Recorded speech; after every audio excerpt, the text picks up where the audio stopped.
chase the fight. But when the wars in Iraq and Afghanistan came looking for soldiers, Tommy Keller never stepped back. Year after year, deployment after deployment, he stood his ground while the world moved on. He carried the weight of decisions, the names of the fallen, and the responsibility of bringing his men home. From quiet days that turned violent in a heartbeat, to long nights watching the road for one more roadside bomb, he kept showing up. This isn't Hollywood. This is veteran stories. And this is the story of Tommy Keller.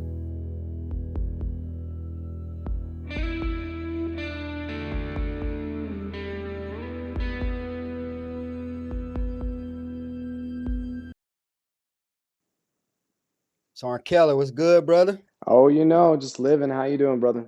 Man, I can't complain at all, dog. Appreciate you taking the time out. Join Oh, me.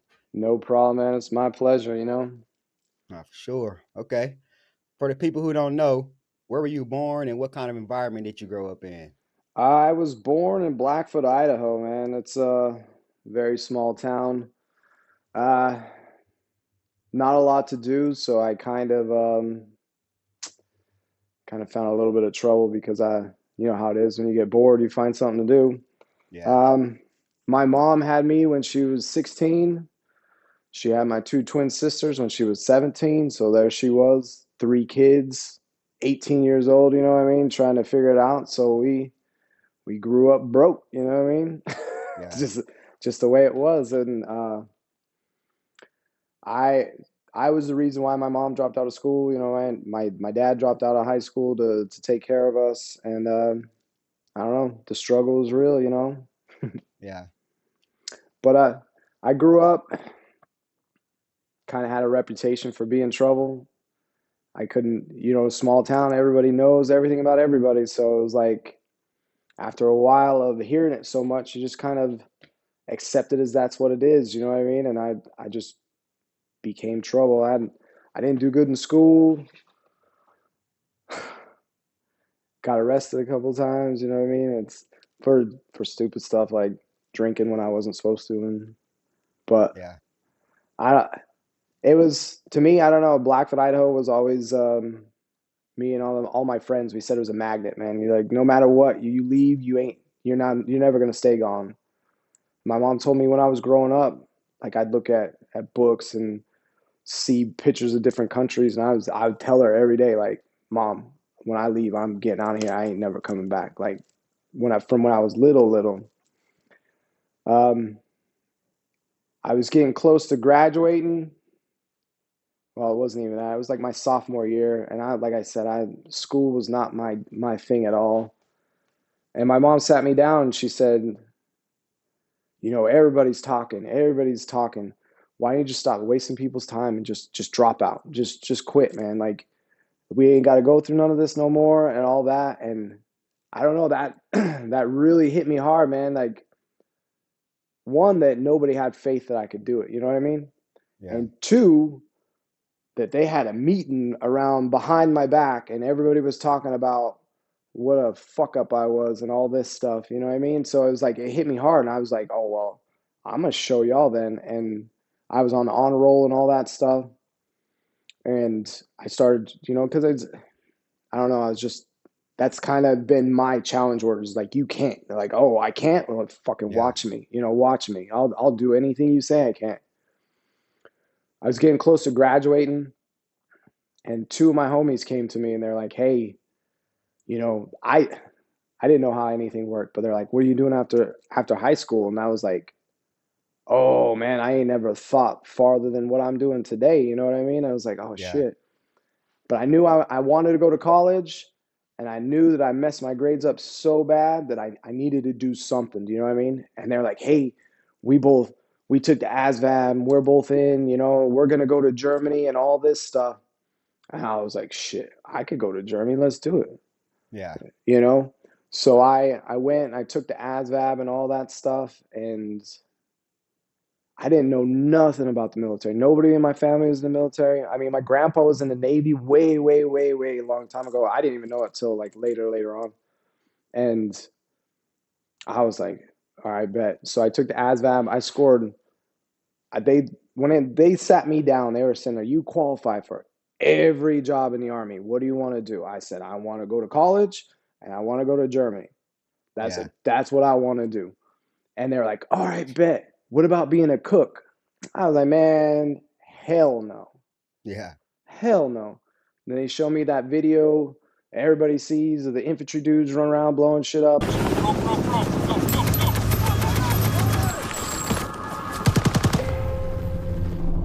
There are those who see the challenges facing the nation and say, send me. And I was like, that's it. That's what I want to do. Yeah.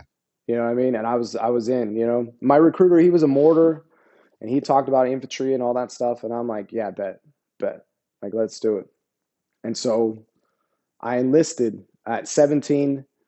I had to get both of my parents' signature to sign to go. You know, my mom was like, yes, because all my homeboys, like, they were all getting arrested and all this stuff. Like, she was like, Yeah. you need to get out of here. My stepmom at the time, she was like, you know, if it's up to me, I wouldn't sign. I was like, well, it ain't up to you. Thank God. You know what I mean? So Yeah. signed my stuff and away I went, man. Okay. On the day you shipped out, what was running through your head the day you got on the bus or the plane to basic? Uh, the actual day I was supposed to ship out, I was standing in front of the judge getting read my second offense, minor consumption of alcohol. Yeah. So I didn't ship that day. And I'm telling you, bro, like things were going on. And like in my head, I was like, man, you ain't going. The kid walked up in front of me. He was 16 years old, and they passed zero tolerance in the town that I got arrested in. And so, like, if you were a minor, they hit you with a max to try to deter you from making further mistakes. Kid walked up. He was 16, and they put him in Madison County Jail for 30 days. Get out there! Get out there! And like I was like, oh shit. I walked up there. They said, "How do you plead?" I said, "Guilty." And my mom was like, whoa, whoa, whoa, whoa, hold on. He's got his papers. He's shipping out, blah, blah, blah, blah, blah. And the judge, like, bring him up here. He looked at it. He said, all right, man, $600 fine, lose your license for 2 years. You know, thank you for your service. And Yeah. I was like, because in my head, I was like, you ain't going. You're going to jail, man. You're going to jail. And so that happened. But because of that, I ended up shipping like the next day. My recruiter, he did something. I don't know what the hell he did, but because of that, it wasn't in my records, and that caused me further problems down the road. But I was able to ship. That was the first time I ever got on a plane. Flew Yeah. to Fort Benning, Georgia. I flew to Atlanta. We got there late. We slept in the airport because it was like 2 in the morning when we landed. They didn't know what to do with us. Everything was closed, so we slept on our bags in the airport. The next morning, we got up. Like everybody showed up. We got on the bus. We shipped to 30th AG. Man, so we were just sitting there on the bench. They hand us this IET handbook. You know, we're sitting there. Breakfast chow's about to go. Nobody's really yelling. You know what I mean? Nobody's doing nothing to us. And I'm like, man, what the hell's going on? You know, we see people running around. Everybody's running everywhere. And we were about to get up to go to breakfast chow. And I had blonde hair, blonde sideburns, a goatee. I had all that. You know what I mean? Yeah. And this drill walks up and he looks at me right in my face and he goes, "We eat chow in 2 fucking minutes. You got 2 minutes to shave your motherfucking face." And I didn't have a razor or nothing. I'm like, what the hell? And produced a big single blade razor. It's like, fucking handle it. Yeah. I went in the bathroom, man, shaved this. I was all bloody and stuff, man. No shaving cream, no nothing, man. Oh, And I was man. like, shit, this shit is fucking real now. You know what I mean? Yeah. Then that day, you know, we got our heads shaved and all that stuff. But That was my introduction. Was like, all right, Slim Shady, go shave your motherfucking face right Yeah. now. Like, yeah. And so then after that, it was on. You know, you get to replacement. I wasn't there long, but I found out later on because all the stuff that most of them drills out there, they had either been pulled off the line or whatever for whatever reason. Man, there was this dude that I think his name was Hopper. I'm not sure. He was an old dude, old ass staff sergeant. And he ended up, he got in this kid's face so hard while we were sitting there because this other kid, he just daydreaming or whatever. And he popped him in the bridge of the nose with his hat and split his shit open. And it was like, next thing you know, we see Hopper walking around. He got a soft cap on. We're like, Yeah. oh, like, what the hell have we gotten ourselves into, man? Yeah. Yeah. It was just a wild thing. And I'm just like, just sitting back, like kind of observing. I was just trying to do what everybody else was doing and just watching, man. Like, oh, bro, because it's a completely different thing. And I had never, you know, Blackfoot, Idaho is small, and you bring all these people from all over the states, and they're everywhere. And there's all these different accents and all these different dudes. It's just like, man, it's just a big stirring pot of shit. You know what I mean? And then, like, we would hear stories. Like, there was a cat there that he was there for a while. He was like a dental holdover, and he had figured out what the address was. And man, he got a letter home from his old lady saying that she was now with his brother and all this other stuff. And he got up on the roof of the building and he jumped off. Ow. Oh shit. Ow. Yeah. But here's the messed up thing. He lived. He was paralyzed from the neck down, like busted everything. And now there he is, you know, you got to live with that. And I was like, dang, man, this is some real shit. So then we got all our issue. You know, the PT holdovers, I didn't have no problem with PT. I played ball, you know what I mean? I've been lifting weights since I was like 15. And I don't know, I didn't have any problem with the PT stuff, but there was some kids in there. It was like yeah, I think you had to do like 10 push-ups or 13 push-ups or something like that, and they couldn't do it. And I was just like, dog, where the hell are these guys from? Like, what did you think you was getting yourself into? You know, so we got all our stuff. And you know, everybody talking about what it was downrange, and it was all nobody knew. Everybody was just talking like, when you get downrange, it's gonna be like this. When you get down, and I was like, man, I don't know, because these drills, someone was yelling, but none of it, you know, you get smoked a little bit, but it wasn't that bad. And the buses pulled up in front. We all got on there. We got our 2 duffel bags, and you got your personal bag, and we all pack on the buses, and it's quiet, man. We all happy, and we drive in there. We pulled up to Delta 138. 138 was the first one that you came into right when you hit Sand Hill. Yeah, it turned into 330. That's which one I was in.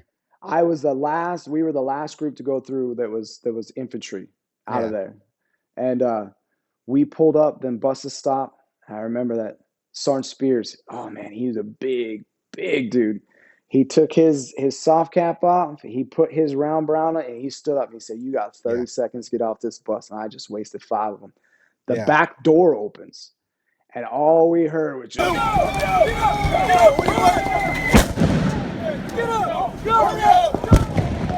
everybody yelling, bro. And we all fell out the bus. None of it, because they were pushing from the back. Like, it was not, they got on and they just started shoving, and we all hit the ground. We took off running to the breezeway where everybody was at, and our shark attack was pretty rough. I mean, they lined us all up in a row, and we were sitting on our duffel bags, and you had your personal bag on your lap, and these guys are just walking through the line because there's enough room for them, and they're just yelling. And they're waiting for you to turn your head, man, because the second you moved, Right now, what is your freaking problem? Why can you not watch that? Get out! And they just start messing you up, man. My intro to this, man, because I was sitting there and there was a kid who's like, drill sergeant, can I use the bathroom?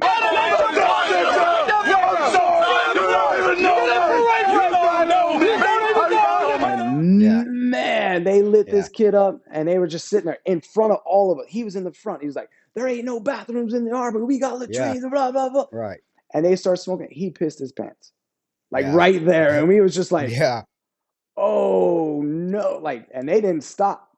This Like, is all day one. yeah, we were just sitting there. Yeah. There, I could hear people crying. Yeah. They're like, "Oh, Yeah. come here, bro!" Like, oh man, just Yeah. fucking people up. And then and they pull us all out, smoke us, and we go back, sit on our bags, and then we were just like, man. So that went on for a bit. I don't even know how long that went on for. That went on for a bit, and then we all got split up into our platoons because then they started calling it out, and it was alphabetical order. So all the first platoon was like all A through, I don't know, like G. Then second platoon, which I was in second platoon, was all the rest, and then third and fourth. And then we got our roster numbers and stuff. We went upstairs to our bunks, and we were towing the line, and then drills are walking around, and I just remember Sergeant Kerrigan walking, and he stops right in front of me, and he turns and he goes, "Oh, we got a fucking celebrity. We got Helen motherfucking Keller here." And I was like, Yeah. shit. Yeah. And yo, they were fucking us up. We were doing I can't remember what they called it. We were worming through the barracks. So you go over one bunk, under one bunk, over one bunk, Yeah. and in a line, like all of us just fucking us up, man. And then they're like, "Tow the line." We went back to our bunks. We were standing there towing the line. And then the first sergeant comes in and the commander, and he talks for a little bit. And he's like, "If there ain't no fighting here, if anybody fights, y'all kicked out immediately, blah, blah, blah, blah, blah, blah, blah." The sergeant major and the battalion commander come in. They give us the same speech, military bearing and blah, blah, blah, blah, blah. And if you fight, you're kicked out. The doors close. And the drill sergeants say, "I don't give a fuck what they said. Right. Like, if you fight, you keep it here. And Right. if you kill that motherfucker, you better weekend at Bernie's that bitch, and he better be standing in formation in the Yeah. morning. And if Yeah. we ask him what happens, you say, 'I slipped and fell in the shower.'" Yeah. And we thought they were bullshitting, like for real. We were like, "Oh man, like this can't be for real. Like they setting us up there." One kid knocked out another kid in the barracks, and we are like, "Oh shit, he's gonna get in trouble." We went down to the formation stuff. Dude's face is all busted up. So, "What happened to you, Private?" I slipped and fell in the shower. And that was it. It was Fight Club after that. We go out training. We had a problem. You're like, "Wait till I get back to the barracks, brother." Or Yeah. it's on. Yeah. Yeah. It was wild, man. It was like a different thing, man.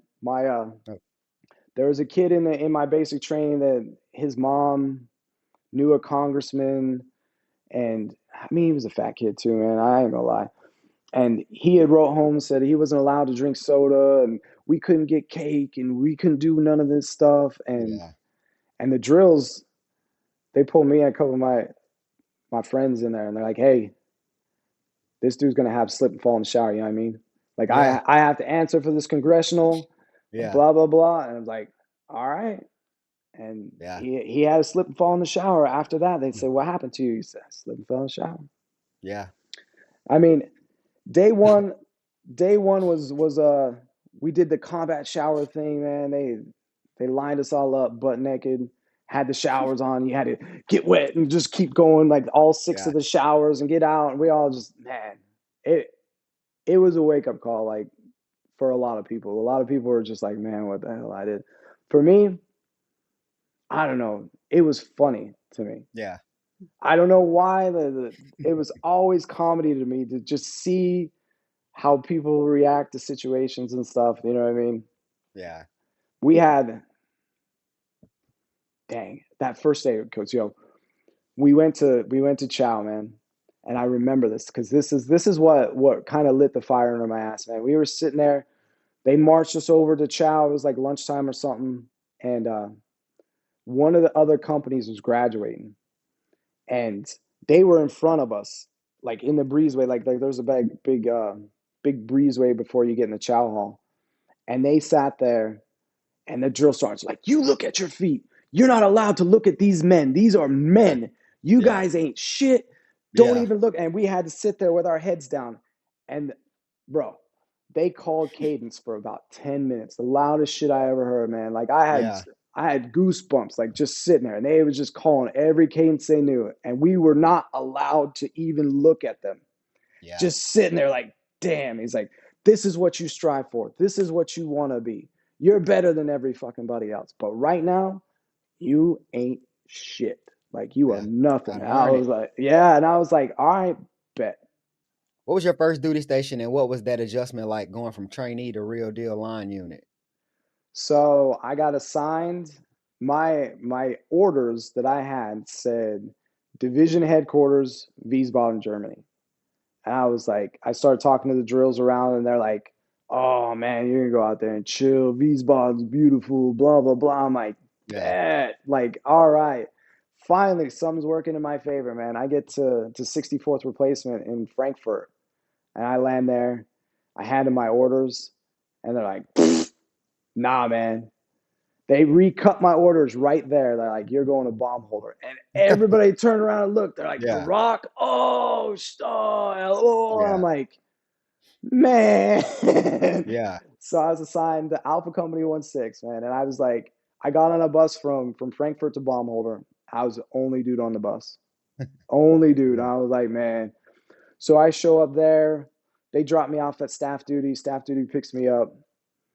I go to ACO, and this is back before war, man, and everything was just shiny, bro. Like the Yeah. floors were buffed, shiny, everything was clean, everything smelled like pine oil.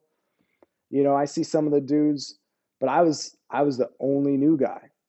So, bro, there's levels to this. I understood, but I didn't understand at the time, man. But every detail that came down, new guy, you're on it. Yeah. Hey, Cherry, you gotta go. Like, Yeah. I get back from the detail, they're like, hey, go back up to battalion. You got this detail. I'm like, bro, like, Yeah.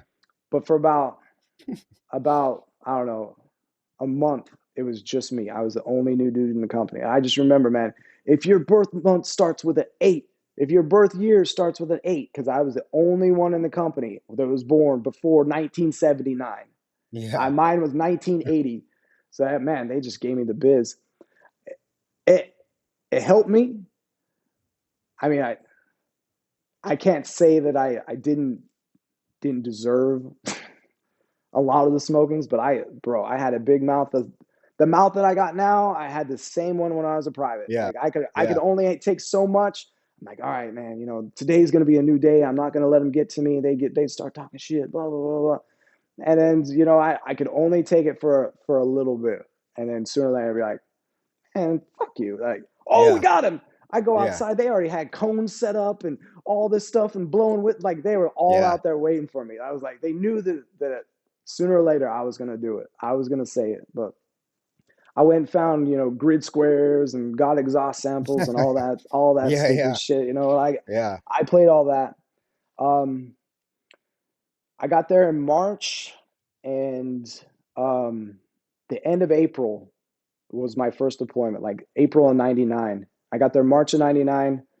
The beginning of March, the end of April, we deployed to Albania. So it was like, for a little bit, it was just us. And then we found out, like, really short notice, like all that stuff was going on in Kosovo with Milosevic doing the ethnic cleansing and all that stuff. And they're like, hey, you're going. And then we got an influx of new guys. So then it was like, hey, they stopped messing with me and they were just all over them. So I was like, hey, good. Yeah.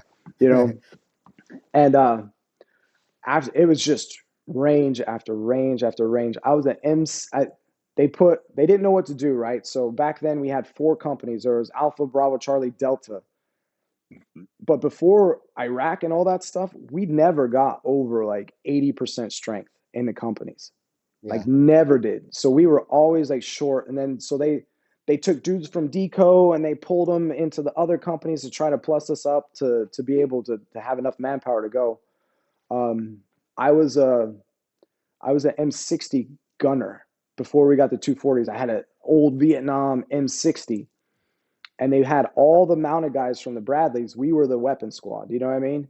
Yeah. So we get out to Albania, man, and bro, that was probably the worst thing. One of the worst things ever, because it just rained every day, and they had us out there laying in the prone.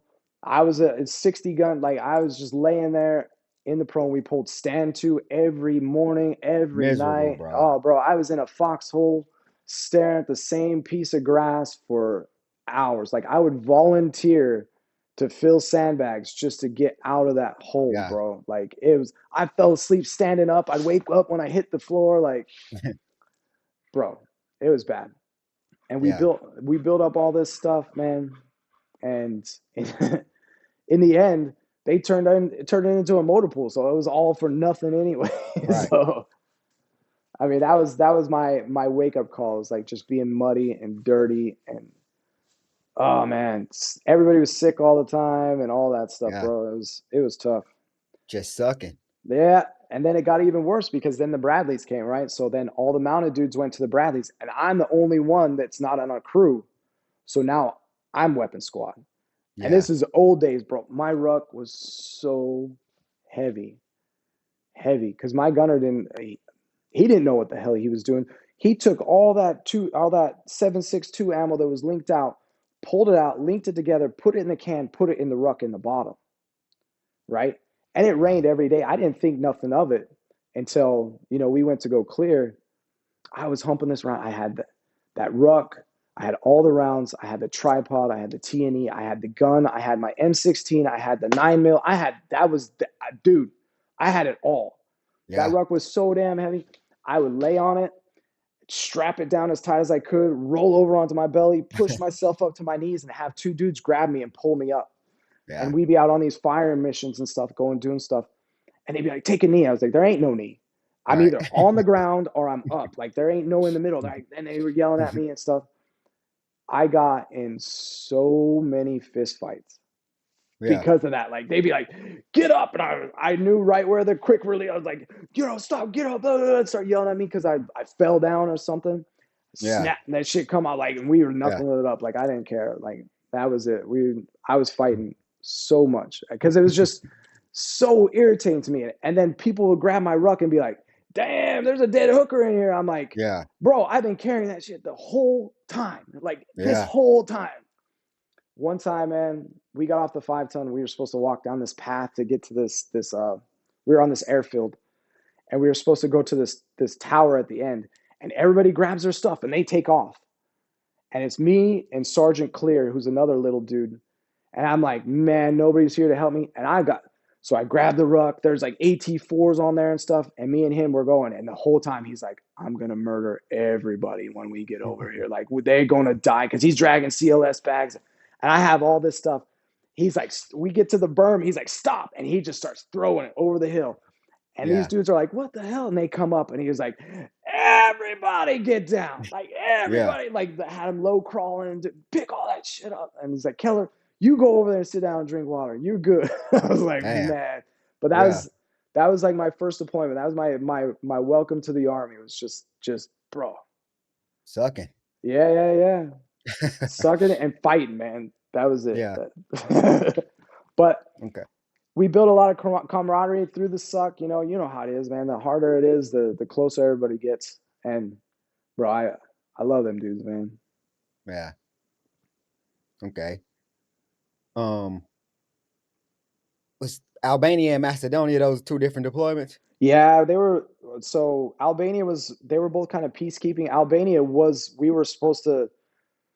So if Milosevic didn't back out, we were like pulling guard for the MLRSs. And if they would have fired into Kosovo, the choppers come and then we roll in right behind him and clean everybody up. But Milosevic ended up stopping. He ended up, like, the refugees and stuff. We were handling all them people coming across the border and all that. But it never happened. Like, we would go out on these fire missions, the MLRSs raise up, and we were like, oh, it's on. They do their dry fire stuff, drop it, and take off. We were like, bro, like, what the? Yeah. And then Macedonia was in 2001, like late, like December 2000 into 2001. We went out there, we ran Camp Able Sentry. We were just pulling guard. I ran the gate there and just people coming in and out, handling all of the stuff. It was just 4 months of just, just doing that, processing people in and out. Because the battalion had like 6 months total. So you had like a month. We had a month to rip with Bravo Company, and then we had a month to rip with Charlie Company on the end. So it was like we did like 3 months. We just did a lot of PT, man. Just a lot of PT, sitting in a guard, sitting on a gate. Sometimes they would, every once in a while, like people would be allowed to get on the bus and go downtown, and we just buy a bunch of bootleg DVDs and stuff. And Yeah. yeah. It wasn't too bad as far as that stuff goes, but it was just being away from home and all that. Okay. Looking back now, do you feel like those peacekeeping missions prepared you for all that was coming later in Iraq and Afghanistan? Yes and no. You know what I mean? It helped us work through all our systems and all the train up, bro. Like all those battle drills, they were all muscle memory. We knew like we had been through it so many times, man. Everybody knew every position in the stack, like we knew how to enter. Well, it was even before stack. We would enter and clear trenches, and we were doing all that stuff. Like we were ready to fight the Russians, you know what I mean? Like if it would have been a conventional war, we were good, bro. Like Yeah. ACO was the strongest. Like, bro, we were top squad with top platoon table 8, top platoon table 12, like everything. We had all the banners, top PT, like everything, man. First Sergeant Perez, he was a tough dude, but bro, we had like a 290 company average. Like a Yeah. 290. Yeah. He had this shit called Medal of Honor PT, man. You would get up and it'd be like hour of grass drills where we would just high crawl and low crawl and doing all this stuff. We'd run 10 miles, do all these stuff. And he would, at the end of it, like we'd be running in and he'd stop at the end of the company right there where the wall was. And he'd be running. And as soon as they hit, they called a quick time march, and start marching. Stop. The rest of y'all doing this tomorrow. Yeah. Like if you didn't make it, like, bro, it was your Yeah. ass on Saturday. I'm like, no. So, bro, we were hard. And he was a Mike Golf, and he was really big in the Bradley stuff, bro. And like as a company goes, bro, we were wire tight, man. Wire tight. Yeah. But we were not prepared for the shift. Like we were ready to fight a conventional war, vehicle on vehicle, all this stuff.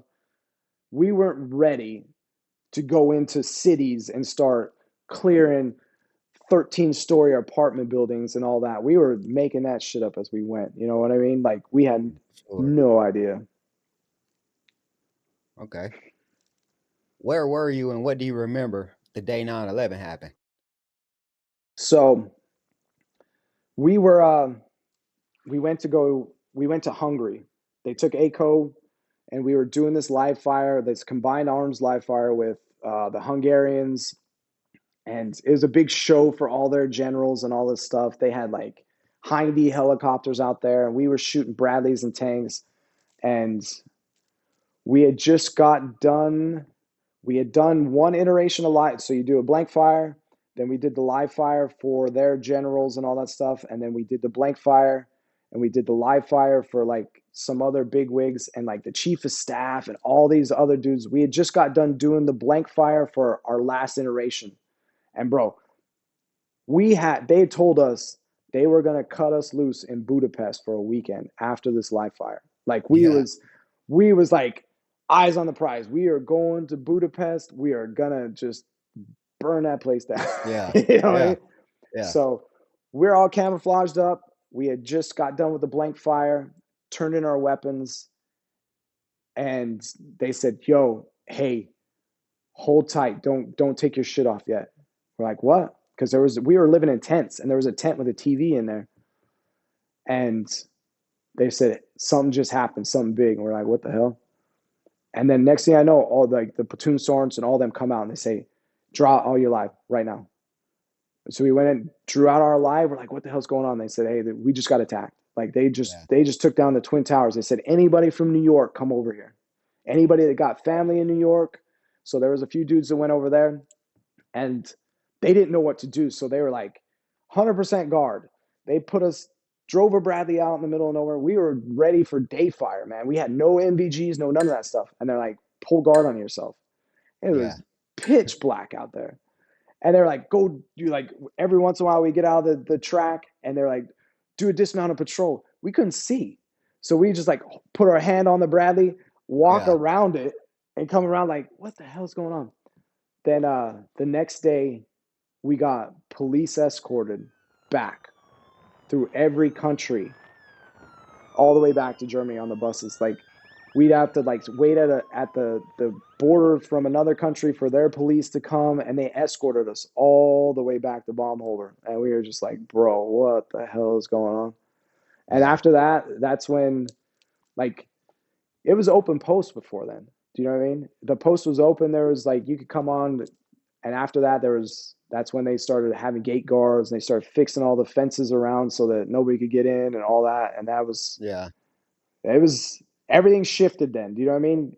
Everything changed, but we weren't like really, really in the know because nobody was telling us shit. We were just riding a bus, just cruising back. And it was before cell phones and internet and all that stuff. So we had no idea what was going on. Yeah. When did it first hit you that this isn't peacekeeping anymore? We're going to real war. It's still, you know, we knew them cats was going into Afghanistan and stuff in 2001, but it was all the light guys. Do you know what I mean? We had Shinseki had came down and said like his last thing was like, no more 11 Bravos or 11 Mikes. Everybody's 11 Bravo. And like, oh shit, what does that mean? You know what I mean? It's like things started changing. So it's like now you could go to post and go be light. You know what I mean? And that was unheard of because mechanized, you was mechanized. And so things started changing. You know what I mean? We'd get dudes in from Ranger Bat that needed platoon sergeant time that had never been on a vehicle before, like never even seen it. And it was like things started like shifting, started trending, you know, like we're like, dude, what the hell's going on? And it didn't really hit until they made the announcement that we were going to Iraq. Saddam Hussein and his sons must leave Iraq within 48 hours. Their refusal to do so will result in military conflict, commenced at a time of our choosing. And then all, you know, the old heads, they were like, bro, we're in Germany. We're the closest thing to it, man. Yeah. Like, then after that, it was like, hey, ramp it up. We're going. Like, we started 2003. We just started packing our stuff, man. March of 03. It was like, start getting the Bradleys ready. We went to Graf. We shot this 2-minute drill. It was like the basic, like the minimum shit you needed to qualify. It's like as soon as you just go up, zero, qualify your rifle, bam, checked off. Go to the 203 range, shoot that. The Bradleys, we shot until you got 7 Ts, you know what I mean? You didn't shoot a full gun range. As soon as you were qualified, stop, get off the range. Like, you done, you good. And we shot on their stuff. We didn't even have our stuff because our stuff was all back in Baumholder getting ready to get shipped out. So that was like, oh shit, here we go. Like it's about, we were like mentally preparing, but we were still shooting, like we were like training, like we was gonna go fight the Russians. You know what I mean? Because that's what we knew. Yeah. And it really hit, you know what I mean? Like when it started getting closer, man, like February, March of 03, it was like dudes were packing their stuff. They're like, Advon was leaving, and they're like, oh shit, it's like it's for real now, you know what I mean? So we had to go get the smallpox shot. We all walking around with Band-Aids on our arms and hanging out the club. Everybody had their Band-Aids, and that's how you knew it. Like, oh shit, it's time. Like, we were going. Walk us into your first combat deployment. Where were you? What unit were you with? And what did those first days on the ground feel like? I was still in ACO, man. I'd stayed there. We got out to Camp New Jersey in Kuwait, and it just, because they had these camps set up, man. They weren't even ready for us, bro. It was just out in the middle of the desert, man, and it was a completely different thing. I ain't never been that hot my whole life, and we was out there working every single day, like trying to get the vehicles ready, trying to, you know, we set up a range out. You walk out the back of the tents. We just shooting out in the desert, man. Like, we didn't care. There's no backdrop. We was just doing whatever. I was a Bradley gunner then, so I was on my track. It was I was getting that thing ready to go, and then we got the word like, hey, we're loading the Hets tomorrow, and we're driving on the back of the Hets, and they were telling us like, pull security. So for like 2 days, like while we were driving up on the back of the hits, we were pulling security, but they're like, hey, don't shoot the 25 because this whole thing will flip over. Like, Yeah. what? Like, so for 2 days, but we had the whole back packed completely full. It was like as far as it get. It was just me and my crew, my driver, me and my TC. And bro, we just for 2.5 days, man, just sat in there sweating. Man, and we'd stop along the way. They'd have like these gas checkpoints and stuff, and people jump out and almost get left because they had to go take a piss and stuff. And it was crazy to see, man, like cruising up Highway 1, seeing up all those blown up vehicles from Desert Storm and all that stuff. And we got up to the Cross Sabers in Baghdad, and that's where we got off the Hetz at. Like the Cross Sabers, once you come in there, there's a big thing. We pulled off there, and like we didn't know what the hell we was doing. Like we were supposed to replace Third ID so Third ID could keep going, and we were staying in Baghdad. We went to like these palaces that we had blown up and stuff, like Forehead's Palace. We went up there, and they didn't know what to do. They were just like, hold up here until we can find you a spot. So we walked up there, kicked the broken glass out of the way, threw your sleeping bag on the floor, and there's no running water. There was a sprinkler pipe that got hit with a 50 cal that was like spraying water into the road. And man, it was like the road where like people would come in and out of, and we were out there butt naked showering and stuff in the street. You know what I mean? Like finding like little bubbles where it would bubble out so we could shave and stuff. And they finally figured that we were gonna go to I can't remember the name of the sector, but it's like where all the embassies were. And they said, hey, we were gonna stay at Baghdad University. So we cruised in there, and we stayed at the house that Uday and Kusei stayed when they went to Baghdad University. We took that over as a company, and we all just kind of lived on top of each other in that building. And we just kind of slowly, as we were going, just building it up, and it never got good. You know what I mean?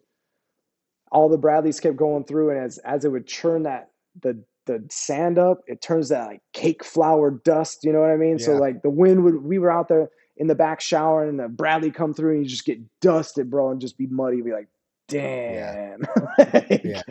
You know what I mean? But we were running missions out of there. We were doing the whole time we were there, man. They kept telling us, don't get comfortable. You guys are going back. Like, war's over. We decimated these dudes. Don't get comfortable. You're going back. And July hits, bro, and we run out of water in July.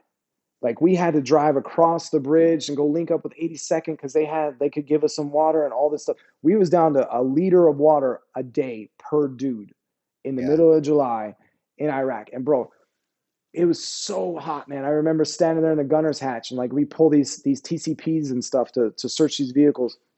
And it was so hot, man. I'm just standing there trying not to touch anything, man. It was just in my head, just sweating, bro, and just screaming like, "Get the fuck out of here!" My driver's down there talking to me. He's like, "Keller, I ain't gonna make it, man. Like, I'm gonna pass out." I'm like, and he starts giving me a countdown. I was like, "Well, if you die, you die, man. I can't get you out the hatch." Like, it was so hot out there, man. But we made all that shit.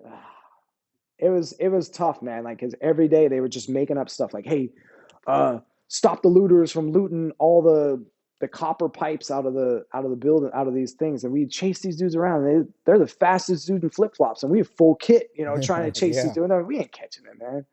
We were just, and then all of a sudden it was like the word came down. It was like, "Hey, man, you guys did this to this country. Now you guys are the one that's going to fix it." And we're like, "Oh shit, like we ain't going nowhere." So we they moved us across the river. They moved us out of Baghdad University, and they moved us across the river into the green zone because that's where battalion was at. And we started manning the 14 July bridge, which was like the main bridge that comes into the green zone. And then we were still running patrols into our sector where all the stuff was. I mean, it was still pretty wild. The people were happy that we were there, you know what I mean? Because we had like the embassies and stuff, and the dudes were saying like, "Hey, if you guys pull out, the Iranians are going to come in here and they're going to mess us all up. Like, you guys got to stay here and stuff. So there was the people that wanted us there, and you know what I mean? So it was a different time. You know, we were trying to win the hearts and minds. Um, After we destroyed the Republican Guard, they had this idea. They were gonna, like, okay, we're gonna pay everybody their last check, and we were manning the pay site. It was in the artillery dudes sector, but they didn't have enough ground dudes, so we went out there and we would manage that. Like, they told us straight up, man, there's $12 million inside this building. If they come in here, like, you are authorized to kill everybody. Yeah. So it was like, okay, bet. We were first platoon. We were on the ground the last day of the pay site, and we had been getting all the intel, like, hey, this is gonna be big. Like, they're gonna riot. They're gonna do all kinds of shit because it's the last day. We showed up there. The gates don't even open up till 08, man, I think, or 7 or 8, I don't remember. And we rolled up, and the line is about a mile long to get in, and there's 10,000 people on the ground. Yeah. Like, there was 52 of us. There was the MPs Right. that were attached to us and first platoon, and then 427. They had like 7 guard towers or some shit, like something like that. Them dudes didn't come down on the ground. But bro, I'm telling you, we fired our first warning shot at 4:30. We called for QRF at 4:45. Like, we were like, hey, we are not ready for this, man. Bro, that was a tough one, man. Everybody was walking around with like a piece of rebar, or I had this titanium ass, man, because, bro, dudes there was people behind you, people in front of you. Like, all I was just telling everybody is, like, don't let anybody get surrounded. Like, don't, because that line was all the way down the street, you know what I mean? And we were just trying to, like, keep the peace, and they start chucking rocks, man. Yeah. And I'm like, because it's 4 lanes going this way, then there's a big median, then there's 4 lanes going this way, and then there's another sidewalk, and there's just people there, and there's rocks coming, bricks, and bro, I'm just trying to do what we can do. They start rioting, you know what I mean? And they tell me, they're, Keller, get your track, cycle the ghost round. I'm like, bet, like, let's go. We roll up, get in the track. My driver comes up, we power slide. Like, they had chased everybody back through the chutes. Our dudes are like breaking contact back in. We're trying to get a head count of everybody. They were trying to, there's a female side too. They were trying to jump over the walls. The Iraqi dudes, like, this is what was messed up, man. As soon as they would pop their head up over the wall, pow, they would pistol them right in the head, man. Yeah. And they were just shooting people. So I'm sitting there waiting. They come down the chutes and they hit that line. This is like the kill line, and they stop. I got the ghost rounds. I'm about to go hot 25, man. I'm like, let's go. Yeah. And then they back off, man. And they back up, back around. QRF finally shows up. And we're like, all right, let's pack it up. Let's get out of here. And they said, hell no. You got a job to do. We had to go and walk them in, like 10 at a time, to get paid. Like 10 at a time. And we get out there. They burn down the MP's Humvees and stuff, and their trailers and all this shit. And we're like, yo, what the hell are we doing, man? And we paid them. We paid them.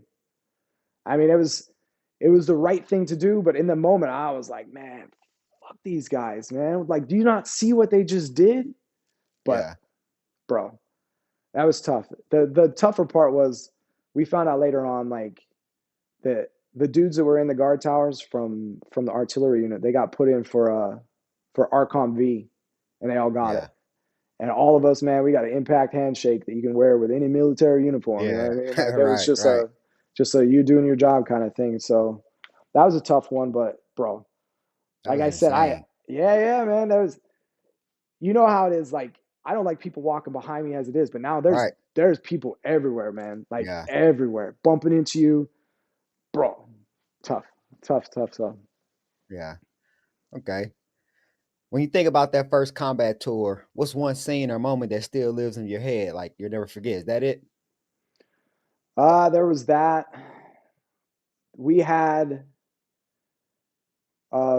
we had Muqtada al-Sadr dead, bro, dead, and when they didn't take the shot. Yeah. You know, we got pushed to Karbala because one of like Sadr's bodyguards, they killed this MP female battalion commander, and they told us, hey, you're going up there, we're gonna go do the thing, we're gonna go get this guy. And just like they do all the time, they put it out on the radio before it comes and say, hey, if you're not a combatant, you know, you got to go. So as we're rolling to Karbala, there's like 4 lanes of traffic coming out. Do you know what I mean? Yeah. And the mission was supposed to kick off, you know, at night. And the sniper dudes that they had him at noon, like getting ready to get in his car, and they were asking to take the shot, and they told him no. Yeah. No, the mission kicks off later, blah, blah, blah, blah, blah. And they allowed him to get in his truck and cruise out, man. And we was like, dang. We didn't find this out till later, because we went through, we cleared that. There was the only males that we found in that whole city were like police officers. You know what I mean? Everybody else was gone. There was a ghost town. Like we was just going house to house to house to house and couldn't find nobody. And I mean, after that, the Mahdi armies started, and they were like, if anybody has white gloves or a green sash, you are cleared to engage, man. And that was the big shift. I think after that, I mean, honestly, Abu Ghraib fucked everything up for every single person out there. As soon as Abu Ghraib happened and they put that stuff out, that next day we took an 8-foot Katyusha rocket fired from the building that we lived in when we first got there. They got in there and they started launching them into the green zone. And we was like, they started hitting the cache. They were hitting, you know, all sorts of stuff. It was like, that was when the fun was over. Do you know what I mean? That was when everything shifted. Like, it's real now. Yeah, they started saying, hey, don't run over trash. There's trash everywhere. Like, that was the first IED. We got hit with the IED the first time, all that stuff, you know. And up until then, like, bro, there was not too much contact at all. You know, you get mortared once or twice, like dudes who go out, drink, and get drunk and shoot a mortar from the back of a motorcycle. But after Abu Ghraib, because we had locked up so many people, do you know what I mean? We had arrested so many people, and now they were like, this is what they're doing to everybody in jail. And it was just like, what? And we were doing the transition with First Cav, and we had to move out of our buildings because we were going to help them dudes out. So they had a place to stay as soon as they got in. We were living in these tents outside, man, and we were getting mortared all the time and rocketed, and we got nothing. Yeah. And there was rumors we were going to get extended, and we were like, nah. I was sitting in the MWR, I was watching TV, or I was on the computer or whatever, and somebody goes, look at this, and it said on the bottom line, it's came across like CNN or one of them news things, and it said, first AD's like getting extended. We're like, what? And everybody battalion formation in the motor pool. Bro, the 2 tracks we sent back, all of our 2 tracks from the company, they're already gone. Like we had sent them home. Our supply guy and one other dude that is back in Germany waiting for us. And they had this formation like, hey, sorry, man, we're going south. So like these dudes got home, got to spend a weekend with their family, and turned and burned right back to Iraq because we got extended. We went down south to Musayeb, Iskandaria, and we were reading all the reports and all that stuff. There was a big, huge munitions factory there. Like the people that lived there worked in that factory making bombs for the Iraqis. Yeah. And we was like, okay, bet. So we go down there, we relieve 10th Mount. Well, we try to relieve 10th Mount. We pull in. These dudes got Humvees. They don't want to patrol no more. Because after Abu Ghraib, they was getting blown up, you know, and we was at the time, like, we didn't have up armor. Like, there was only a couple of up armored Humvees in the company at that time, you know what I mean? And these dudes had nothing. They wouldn't go out. and they wasn't going to unass their barracks either. They had some tents and stuff. They said, no, this is our stuff. They wouldn't even let us in the gate to go eat or nothing. They just like, nah, that's your shit. You guys stay out there. We lived under this gas pipe, bro, and we would just watch the mortars come in. And I'd just be like, well, if it's today's the day, it's gonna be the day. And they wouldn't interdict, they wouldn't do nothing, bro. We were just sitting out there under this gas pipe that fed this big power plant, just watching them, just like, damn, one of these days they're gonna get us. So 10th Mountain unasses their stuff. We move in. We go on the leaders recon, and for like the sector, man. I jumped in the gun for my platoon sergeant, you know what I mean? Because I was like, shit, I'll gun. I ain't got no problem. So I'm in the Bradley gunning, and bro, we are like a couple of vehicles cruising down the road, and bam! I just remember I couldn't see shit, like I couldn't see nothing, and I just like scream out, drive back up. We back up, and I just see like the whole road is blowing the fuck out. I'm like, oh shit. And there was 18 155s in the road. But 18. Yeah. Then they had dug them Wow. up. They had dug them up under the road. And this 9 went off, but the 9 that was to the center line didn't. So it just like fucking rocked us, and we just backed up like, oh damn. Yeah. And we go over there. There's still 9 155 rounds sitting out there. You know what I mean? It was like, oh shit. That was my, getting mortared and then getting blown the fuck up. It was like, dude, this is real. We got hit on that route so many times. We would go out. I was pulling security for the route clearance, right? And their thing was, okay, you push the Bradley out. Got a Bradley in the front, Bradley in the back. The Bradley pushes forward, and they clear in the middle. I'm like, I was a Bradley in front. I'm like, but ain't nobody clearing for me, man. Yeah. Right. So we cruise down the road, man, and we stop. We pivot to block the road. My ramp didn't work. The door opens up, so the dudes get out. Fuck, man. I was up out the hatch. I'm looking around, and man, we just got rocked. Boom! And I'm like, I'm scared shitless, and I'm like, oh shit, I got everything. Yeah. I look over at Lozada. Lozada's eyes are like fucking, like he's like, what? And I just drop down. I start scanning. I'm like, this motherfucker's out here somewhere. I know he's out here. And bro, they buried him too deep because they knocked a hole. Like I think Thorn jumped in one of the holes, man. And Thorn was like a little dude. He was about 5'2", maybe. And he jumped in. We couldn't see him. Yeah. And there's 14 of these. And they're supposed to, route clearance is clearing. And I'm like, hey, man, we found one. Like, bro, it's right up here. Like, and after that, it was just, we would try to set up SKTs out there, try to catch them, dig them in and stuff, bro. It was just, that went on for a few months. And then finally we get the word, like, you're going back. And the same dudes from 10th Mountain come in, and because we're the unit that we are, man, we just unasked the barracks for him, moved back out under the fucking gas pipe and let him live there. You know what I mean? And I was just like, that was a tough one. But when they would mortar us, at least we would go like counter. We would come out, Bradley's, and we would start just laying waste to them dudes. You know what I mean? Because 25 would reach out and touch them. And so they started getting further and further away. We would counter, like the counter fire battery. They mortared us one time, and we got called out for QRF to go see where it was. And we went out there. They launched, because the counterfire turned and just started counterfiring. And we went out there, and there's dead cows everywhere, man. They shot this mortar from this cow pasture, bro, and packed their stuff up and left. And we murdered all these dudes' cows, man. It was like, and all we could do is just give them a card for civil affairs, tell them what happened, man. Because I ain't prepared for that. Like, I don't know. Yeah.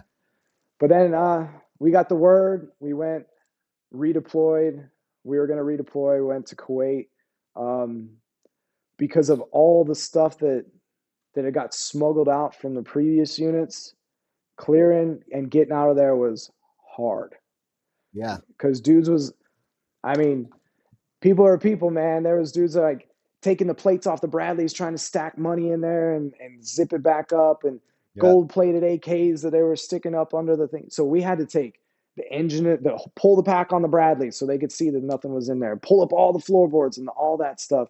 Every single box in the Connex had to be gone through by the MPs and all that. It was just a mess, man, a mess.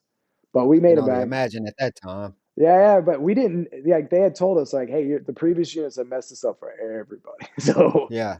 yeah, it was tough, but we were redeployed back to Germany. It was summertime. I think it was July, somewhere around July. Okay. When you came home from that first deployment, did you notice a change in yourself? Oh yeah, man. Because when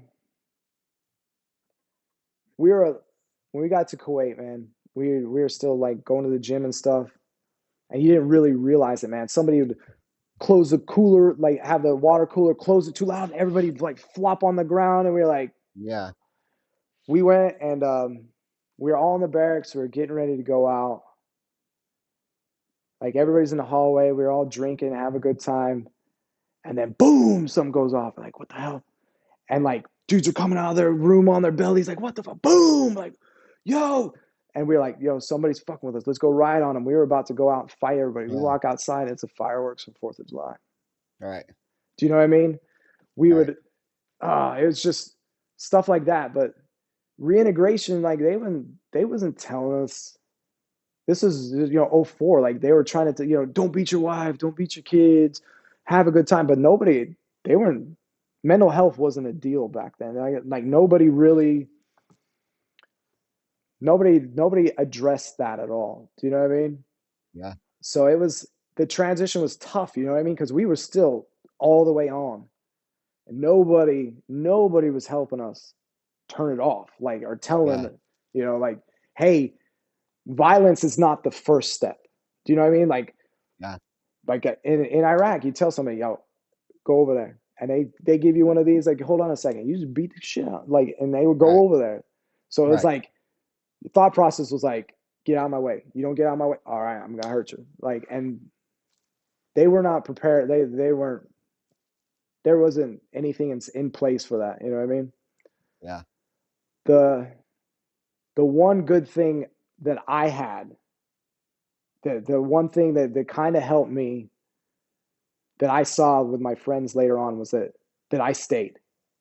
I was in Germany from 99 till 2010 in the same battalion. I went through 5 deployments with those dudes. My homies that left and went to other units, because as soon as you left, you were going. You know what I mean? You were going. That was just the way it was.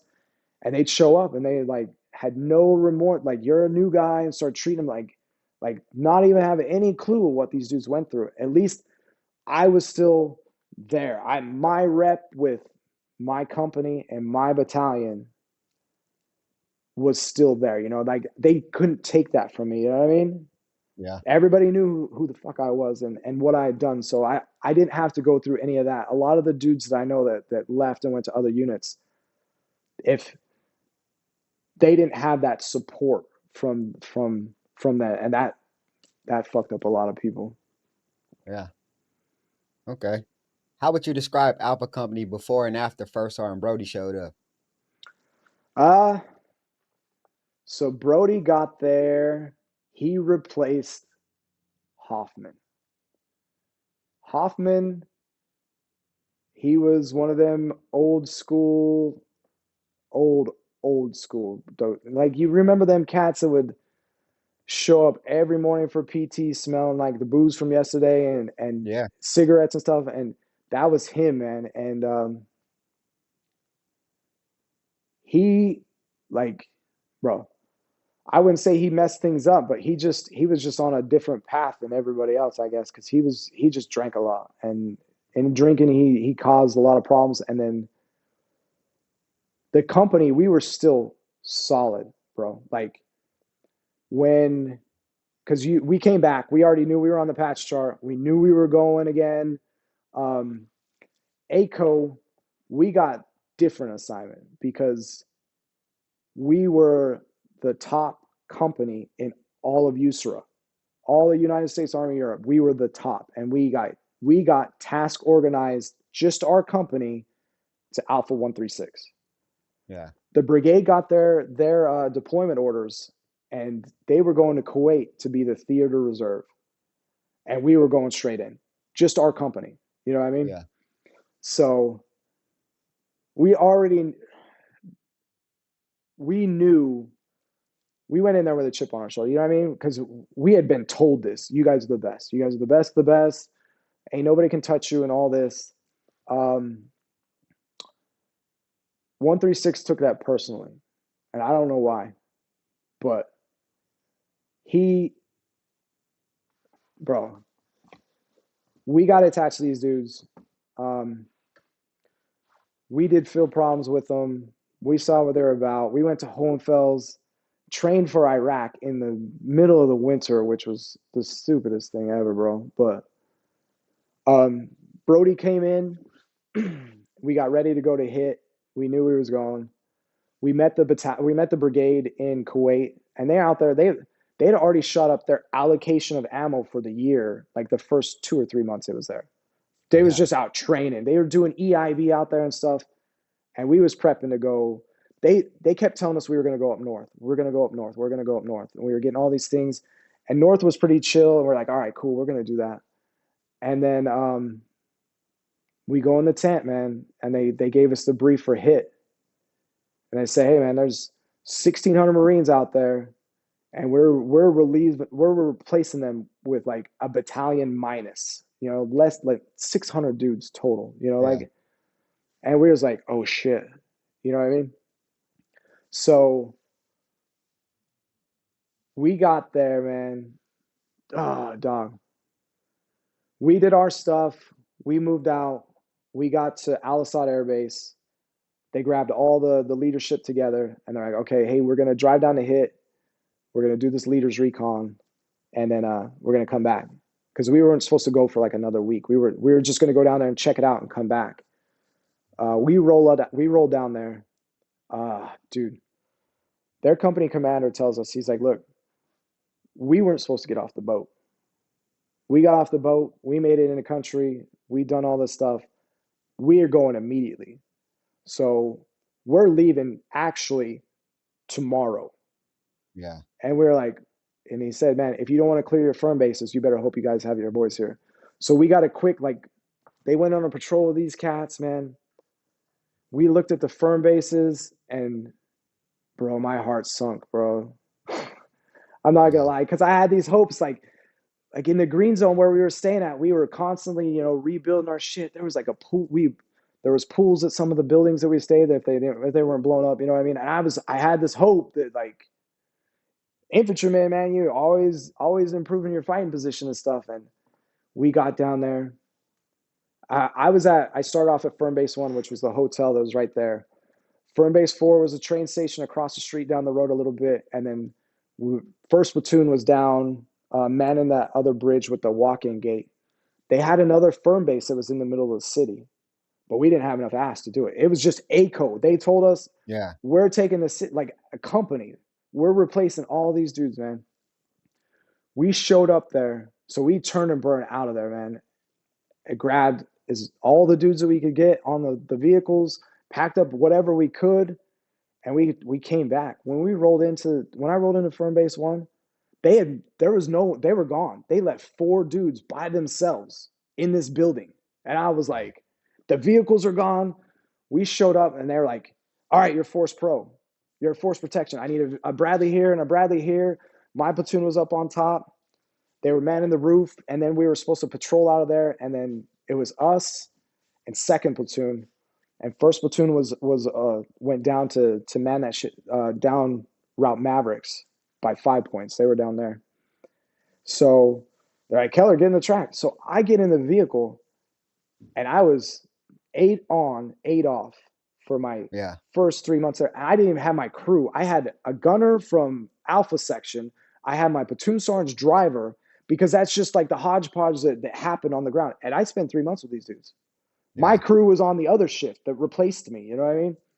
And bro, it was just, I don't want to talk bad about nobody, but them Marines, they must have been really pissed off at everyone and everything, because I have never cleaned up that much human shit in my whole life. Yeah. Like they was just shitting in the buildings. They didn't care, none of that stuff. There was a traffic cone. It was a bullet hole in the wall. They had like a garden hose that went out into the backyard. There was a puddle of piss back there. That's just where Yeah.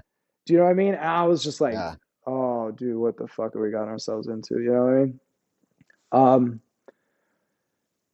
Colonel Graves decided that to combat complacency, like every 2 or 3 months, he would just shuffle you around, just move, Yeah.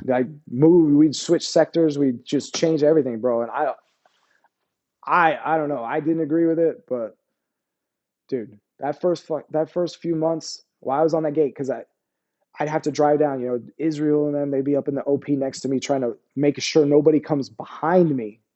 Do you know what I mean? Now, nobody gets around me and comes and takes out the vehicle and stuff. And we were still, bro. First platoon to get their shit blown up. Like the very first patrol that walked out, man, we got out there and I came out of the vehicle and I saw him leaving and I was like, fuck, man. I saw Libel and they were all prepping and stuff. And I remember looking at Libel, man. I was like, are you scared, man? No, Sergeant, I'm good. I was like, you better be fucking scared. It's fucking Iraq. Yeah. They walked out. They passed us. They passed the vehicle, doing their thing. I was listening to them on the radio. They were coming back down Mavericks, and man, they hit a mortar. They had a mortar round and something else in a curb in the concrete. And Libel lost his leg and 3 fingers right there, man. I was like, bro. Yeah. The last interaction I had with this dude, man, I was like, fuck, you better be scared, man, bro. Yeah. Then 2 hours later, man, we were putting him on a helicopter, sending him ass home, And that was like when we took over that day, that first day, bro. We were troops in contact the whole day, bro. They were drive by and down the road, shooting RPGs at the building. We watched them from the roof. That other firm base that we couldn't man, we watched them blow that shit up. They put charges on all 4 corners and dropped that building right in front of us. And it was just like, and we was fighting. We fought every day, all day. All day. Damn, bro. Yeah. That was our introduction to the country, man. And it was just, we were troops in contact always, man. Yeah. Yeah, man. Okay. So, can you talk about the first IED you remember the company suffering out there? Oh, yeah, man. First platoon, they had pushed their vehicles down to that traffic circle at where 5 Points was, and it hit some kind of pressure plate, something. Blew the track off. The Bradley sitting on the final drives on the ground. They called me up like, hey, we need you to drive down Mavericks and check it out, see what you can do. I was like, all right, bet. I drove down there and I get out and they're like, well, can you recover it? I was like, yeah, it's just going to fuck the road up. I'm going to drag this thing back. And they're like, we'll do it. And I had first platoon out there with me and I'm like, all right, cool. I put the tow bar up on that vehicle and I get the pins in and I'm about to hook my Bradley to it. And I turn around and look and these motherfuckers, they walk back. And I'm out at the traffic circle at 5 Points with my ass in the breeze. And I'm like, oh shit. I'm like trying to tell my gunner how to the ground guide the track so we can. I'm like, bro, I'm gonna get my ass shot off. I hook it up. I drag that thing back, mess the road all up. Bro, that was pretty tough. But then after that, it was a daily thing, man. It was really hard because we fell under the Marines. The Marines fall under the Navy. Navy systems and Army systems don't speak. So whenever we blow shit up, we don't get parts.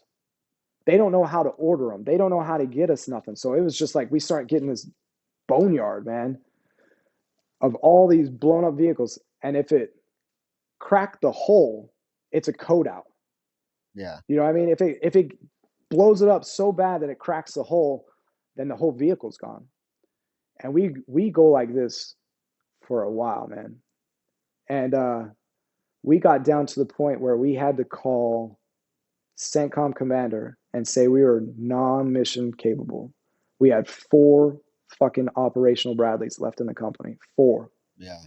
We had blown up shit. They didn't know what to do.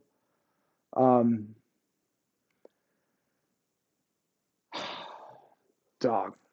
So, second platoon rolled out in support of the force recon dudes, and they hit, like, they had the intersection of Raisin and Cherry just fucking wired up, man.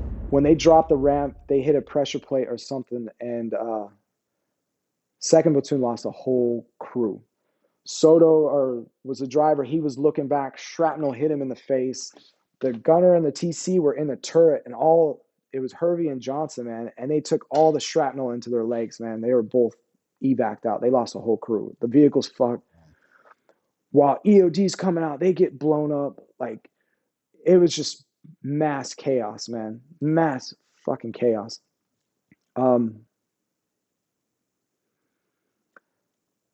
I got into some shit. I went on leave and I came back, and Sergeant Will, who was my platoon sergeant, he had gotten relieved because they tried to make it to Al Assad. One of the vehicles broke down. He didn't know what to do. We had no comms because we were so far out. So he ended up driving to Al Assad to try to get help or whatever. And Colonel Graves fucking relieved him. So I came back, and it was tough because now Grandia got shot. So first platoon. So the master gunner Blastic is now first platoon's platoon sergeant. He's a staff sergeant. Sergeant Diggs he's second platoon sergeant, asked Colonel Graves, like, what are we even fucking doing out here? Gone. He relieved him too. So now there's a staff sergeant in charge of there. In charge of second. When Will got relieved, they put another dude up in the platoon sergeant spot. And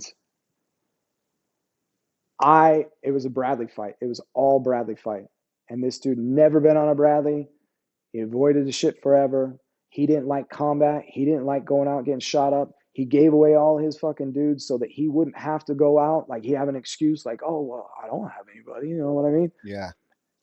But he outranked me, so they put him as a platoon sergeant, right? When we were supposed to do this route control mission where we draw out set of TCPs and stuff, I'm waiting at the vehicle. This dude don't show up. I sent a private across to go get him. Private comes back, he says he ain't coming. He told me to get up in the turret. And I'm like, yo, all right. And I'm late. Like, I'm missing SP. And I don't fucking miss SP. Do you know what I mean? Yeah. So I'm like already fired up. Like, all right. You know what I mean? This happens again. We're out there. Everybody's ready to go. He ain't there. I go across the fucking tracks. Yeah. And he's like, he's asleep. I'm like, get the fuck up. You know what I mean? And he was like, nah, man. And he's like, I ain't going. Just put some dismount dude up there. And I go fucking thermonuclear. Like, I'm coming at him. Yeah. Brody hears about the shit, and he pulls me. He says, yeah, man, you come to headquarters platoon to be the master gunner. And he takes the company commander's gunner and he puts Robinette in my place. I'm like, all right, fine, whatever. And so I was like a Bradley commander. So after Johnson and them got hurt, like I was like an on loan crew. I just went to second platoon to fill the gap until they could figure something out. So I was another Bradley commander there. And dealing with that, like, I probably should have handled the situation a little bit differently, but I didn't know what the fuck else to do. You know what I mean? It's hit me in my I don't know, my everything. You know what I mean? Like, this is what we came to do. Like, So my guys, they were like, as dudes would go on leave from headquarters, like my headquarters dudes, they would go help them out, like fill in for gunners and stuff that had gotten blown up and stuff, or went home on leave or whatever. And I gave him that guy. I gave him my XO's gunner on loan. You know what I mean? And they went out. They were out in sector and they threw track. And he didn't know what to do. Like, he didn't know what the fuck to do. So McNew was like, hey, drop the ramp. I'll go out and check it out. And he was coming out the back, and they opened up into the back of the truck. And McNew got fucking shot up.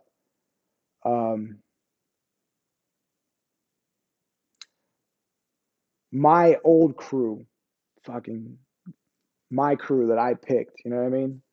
They just start laying waste to fucking everything out there, you know what I mean? Yeah. McNew ended up, he got shot like 3 times. And then Reza, my medic, who was probably like the most decorated dude on that whole fucking deployment, he ran to the back of the Bradley and he ended up getting shot, got shot in his gut and stuff. And so we lost. You know what I mean? Lost the medic. Now we lost my other gunner. All this shit, man. It all broke out. And the whole time, the gun's over the front deck. Like, dude don't know what the fuck to do. He don't know what the fuck he's doing in there. And it just, fuck, man. So just be like that, I guess. You know what I mean? And I was listening to it on the radio going, man, fuck, if I was there, it should have been different. If I was there, like, you know what I mean? But I can't say here or there about it. Wasn't my call to make, and I was just a young staff sergeant that fucking knew everything, you know what I mean? Yeah. Okay. The hardest fight, man, we were fighting the AQI out in sector, and we come back and have to fight the battalion command at the same time. You know what I'm saying? When Grandia got shot, like, they were fucking calling up what kind of iPro he got on, blah blah blah.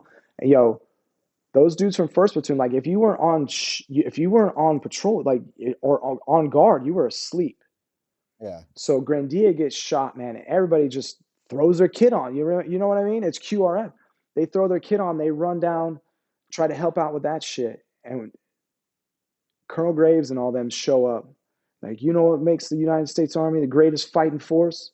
Fucking uniforms. Blah, blah, and start ripping these dudes' ass up for just waking up, throwing their helmet and grabbing their vest and their fucking weapon and running out to help them.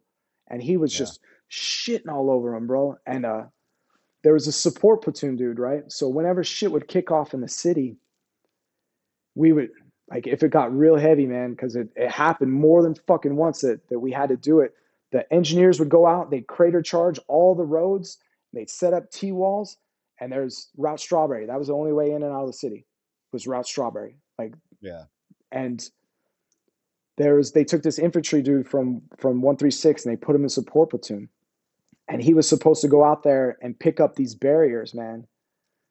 Fuck, dude. They had an IED on the back side of the barrier. When he walked up to hook the cables up, it blew into his fucking face, man. And they're calling up on the radio, tell me what kind of iPro he had. And the engineer platoon sergeant, who's the fucking coolest dude ever, man. He's like, yo, when I find his fucking helmet, I'll let you know what's fucking attached to it. Like, what the fuck? Out. Yeah. You know, like, I got shit going on. I don't need to fucking talk about this.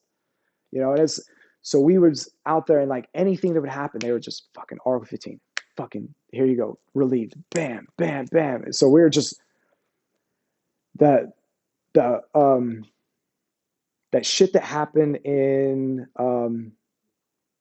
Mohammedia when the Marines came through and they cleared all those buildings with the grenades and shit and killed all them people. We fell under them dudes. Yeah. So Colonel Graves told us right off the rip, man, if you fire a fucking round, you better have 1,000% PID, because there's going to be a 15-6 investigation and blah, blah, blah. And we were hesitating, man. Like, motherfuckers was hesitating because it's like, yo, and we're seeing what's happening. So we're fighting the chain of command. We're fighting trying to fight the fight, trying to keep everybody going, bro. But it was just taking a fucking toll on us. You know what I mean? Because Yeah. you couldn't win for losing in this fucking place, man. You just couldn't fucking win. And bro, it got after we called up and said that we were non-mission capable, and Captain Kuzio ended up leaving, and they brought in Captain Cusick. We just went red direct, bro. We started shooting 25 at everybody.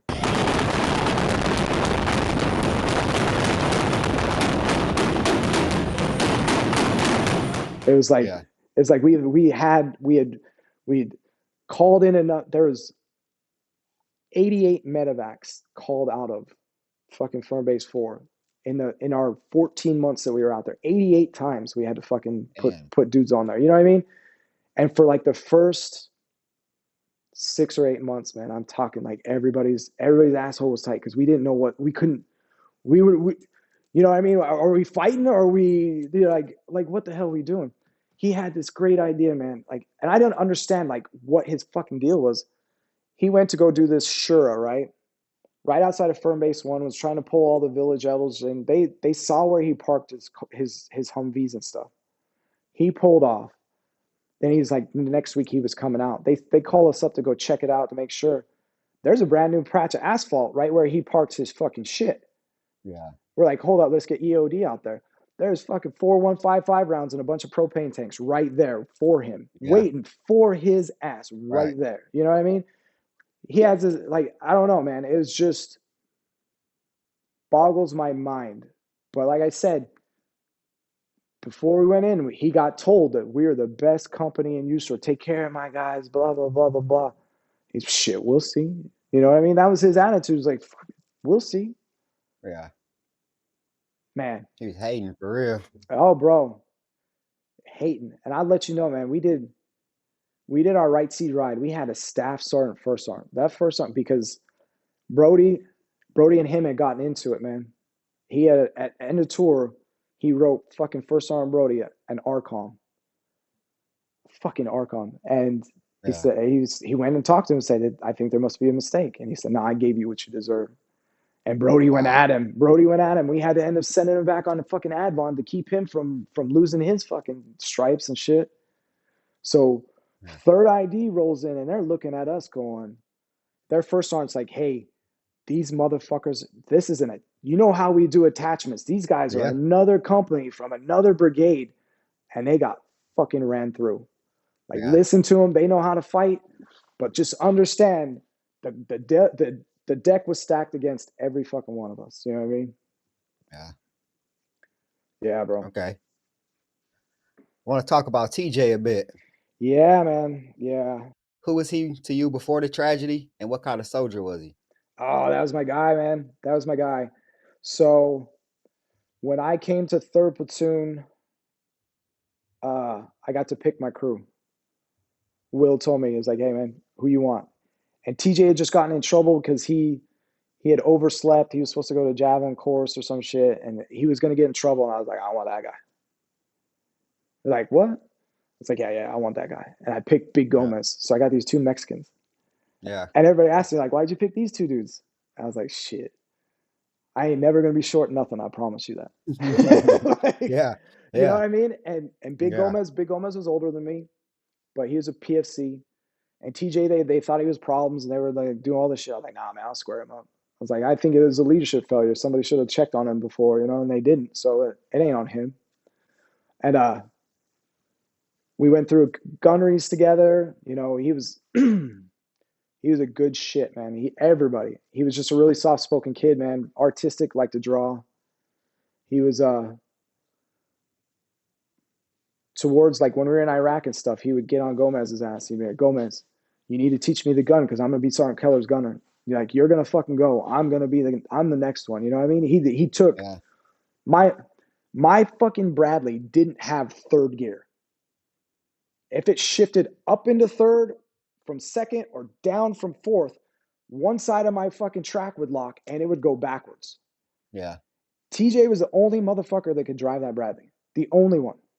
That shit was like, as soon as he knew how to catch it, and like it never even happened. You know what I mean? Yeah. And that's how well he knew what he was doing. You know what I mean? Yeah. And like I said, I picked him, and I just used to joke, and I said, they're going to steal. But you know Yeah. what? I was never short on any inspection. I No, for never sure. never missing a tool. For sure. And I didn't say nothing. Well, a couple of times I'm like, hey, go put that shit back. Yeah. Go put that Yeah. shit back. Yeah. But I'm not saying nothing. I just love them dudes, man. Love them. No, for sure. Yeah. Okay. Can you walk us through the lead up to the day he was killed in 2006? What was the mission tempo like around that time? Right. So I got into that shit. They moved me to headquarters. And I was trying to pull him with me. I'm not even lying. I went in the first one. I was like, let me get my crew. He said, no, you can't have your crew. Let me get my driver. They're like, no, you can't have your driver. Like, you got to stay. You know, I was trying to do everything I could to get him up there. And I couldn't. So it was like, all right, but he'll be fine. You know, Robinette's a good dude. Like, he'll take care of him. And op tempo was same as it's been the whole time. You know, we were out in the desert on the OP after we got done pulling force protection. They put us out in the desert on OP 110. Pataki died. They wouldn't pull us off to go to the fucking memorial. We had to watch it through the Bradley scope. Like, we could see down in the firm base floor. Like, we weren't allowed to go to that one.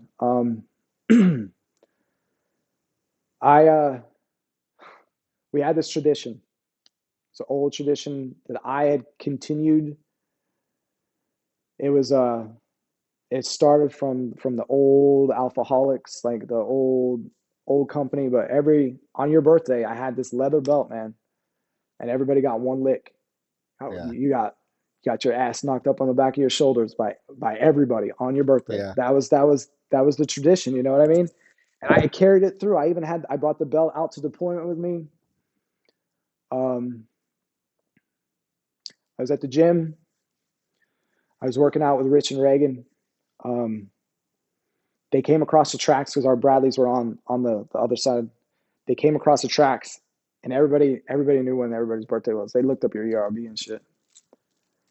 And they're all like, oh, and I was just in PT shorts. And I'm like, Yeah. hell no. Yeah. Like, at least let me finish my workout. Let me put some pants on, and then we'll do this. And they're like, okay, we got to run these Afghan army dudes from here to firm base 1, and we're coming back. Bro, it's a fucking 2-minute drive, man. Not even, you know, down the street. I was like, all right, bet. I hear the vehicles fire up and stuff. I hear them pull out. Bro, right at the end of the train station road, bro, it's not even 200 meters, man. All that dust had got turned up and all that stuff.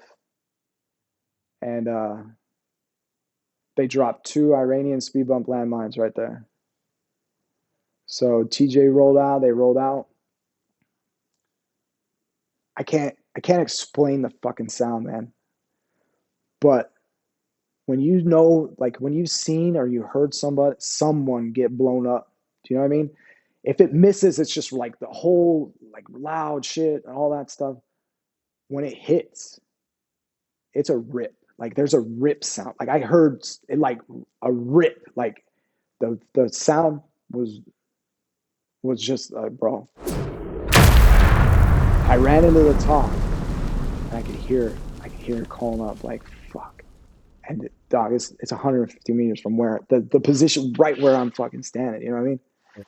And I hear all sorts of chaos. Jarvis can't get the medic 113. They had to go around the train tracks, and they come around, and I'm standing there, man. And Jarvis they get him on the 113. They're pulling him around and all that stuff. The talk runner dude. He looks and he looks at the lieutenant and goes like this.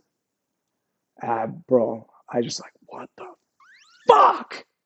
Yeah.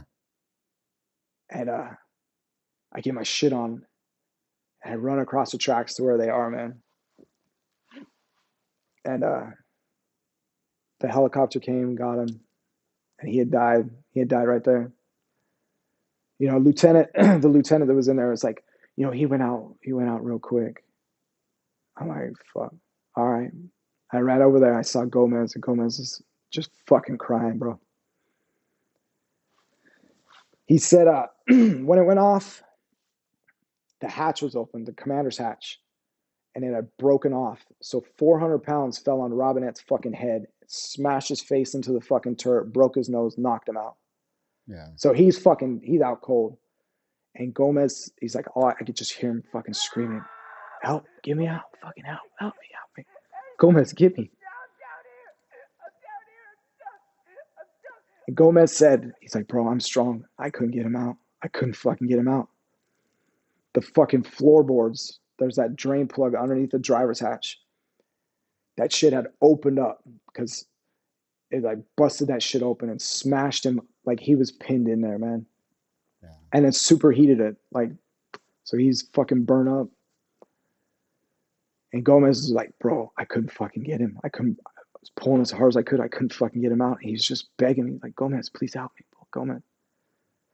Jarvis was skinny enough. He got in there. He got his leg unpinned and all that shit and was able to get him out.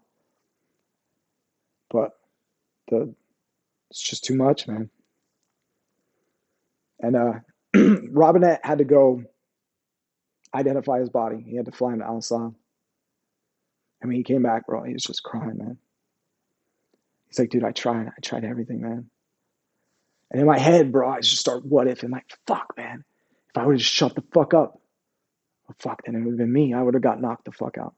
Well, if I would have pulled him to headquarters with me, then it would have been, you know, somebody else. You know what I mean? It's just like, just fucking running through my head, man. Running through my fucking head, bro. But nothing you can do about it, man. Yeah. Just tough. Yeah, bro. So yeah, it was like, now we had lost Pataki. We had lost TJ. You know what I mean? There's been so many other dudes that had left and gone back. A little while later, we'd lose Loney, man. And it's just like, dude, what the fuck? We had blown up so much shit. We had to call in non-mission, like we were non-mission critical, you know, like not effective. We had 4 vehicles left in the company, man. We were sitting out there. I was sitting on Route Strawberry.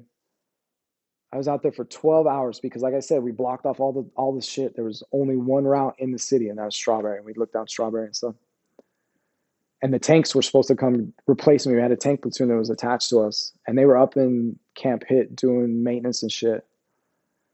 And they were like, "Hey, yeah, we're gonna come," and they got fraggled on the way. They said, "Hey, we need you to do a route clearance of the fucking city." And I'm like, "Fuck, shit. All right, that'll be quick." It's about a 20-minute drive through all the routes that we were supposed to go. I watched the tanks come, hooked down Strawberry. They hit Strawberry. They got to Big Blue, took the right, and took the left on Star. And I just, wow, I saw the whole city, like, it just lit up. And all the lights went out. And that one was loud, bro. That one was real loud. And that was my relief, bro. I was like, fuck. And then they call up that Dahl he had died, the driver in the tank. That it was 250 fucking pounds of C4 and fucking rocked that 64-ton tank up in a fucking wheelie and dropped it down in a 10-foot hole and fucking killed him. I ended up spending like 24 hours on that fucking route waiting for somebody to come out. But at that point, we had to call up CENTCOM and say, hey, we don't have enough. We can't. It's a Bradley fight. We only have 4 Bradleys. The next day, Hits showed up. And they started dropping off these old A2 Bradleys. There was like six of them just so that we were able to do operations. You know what I mean? That was, bro, all these days, man. Then Loney got it after that. He got hit with 200 pounds of fucking C4 in a culvert. And that was a hard one too, man, because, bro, then I think right before Loney had got it, Alpha 136, they had taken over Firm Base 1. They lost their whole chain of command in one day. One engagement. Like, they were out on Eucalyptus, and the first sergeant was in a Humvee. I don't know what the fuck they were doing, but Eucalyptus was all dirt, man. And he hit an IED We got out to check it out. They sniped him in the leg. He fell down. The commander, the FO, and another lieutenant ran to him, and they opened up on the PKM and took him out of the knees. Oh, there's 3 officers in the first sergeant gone, right there, out. Like, it was fucking chaos, man, and we were just still trying to make it up. You know what I mean? We coded out 14. We coded out 14 Bradleys as our company, and Alpha 136 coded out 13. Not blown up, coded out, like out of commission. Yeah. Not counting all the Humvees and all that other stuff, because like Humvees weren't allowed in the city, but every once in a while we had like scouts or some shit think they were going to come help somebody out and cruise through the city, and then we'd have to go bail them out because they got their asses blown off. You know what I mean? Yeah. I don't know. Damn, bro. Yeah, dude. It was wild, man. Like, I'm telling, wild. Like, wild. Yeah. How did those long back-to-back deployments start to change you over time?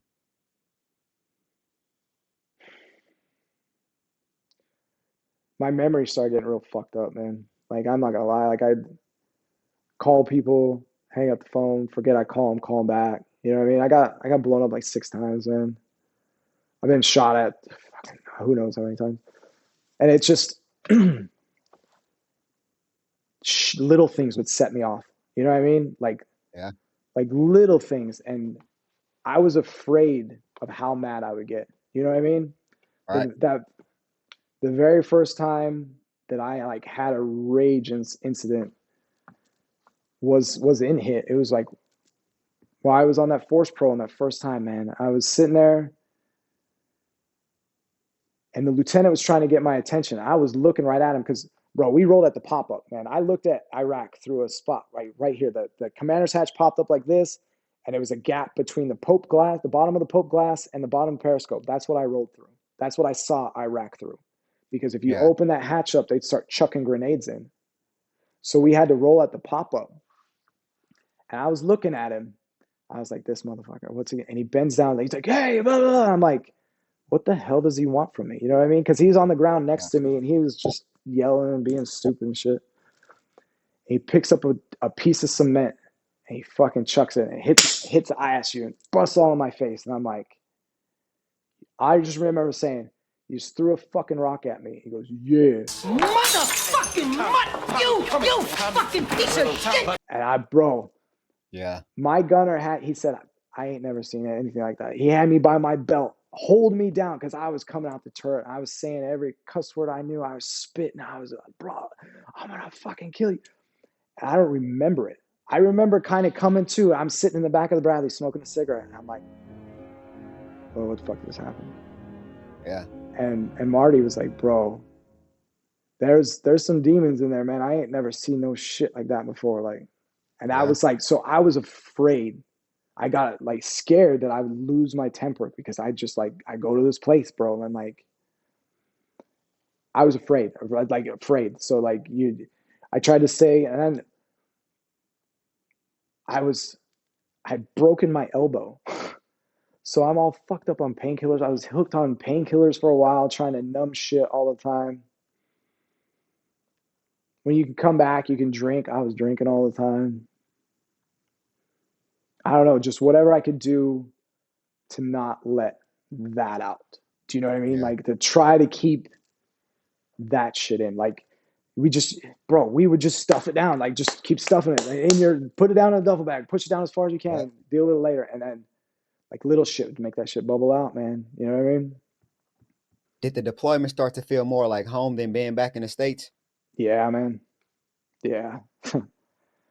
As fucked up as it sounds, man, you get used to your daily routine. You know what your gym schedule is. You know every single thing there is to know about everybody because you spent more time with them than any family you ever had. Yeah. Do you know what I mean? It's like,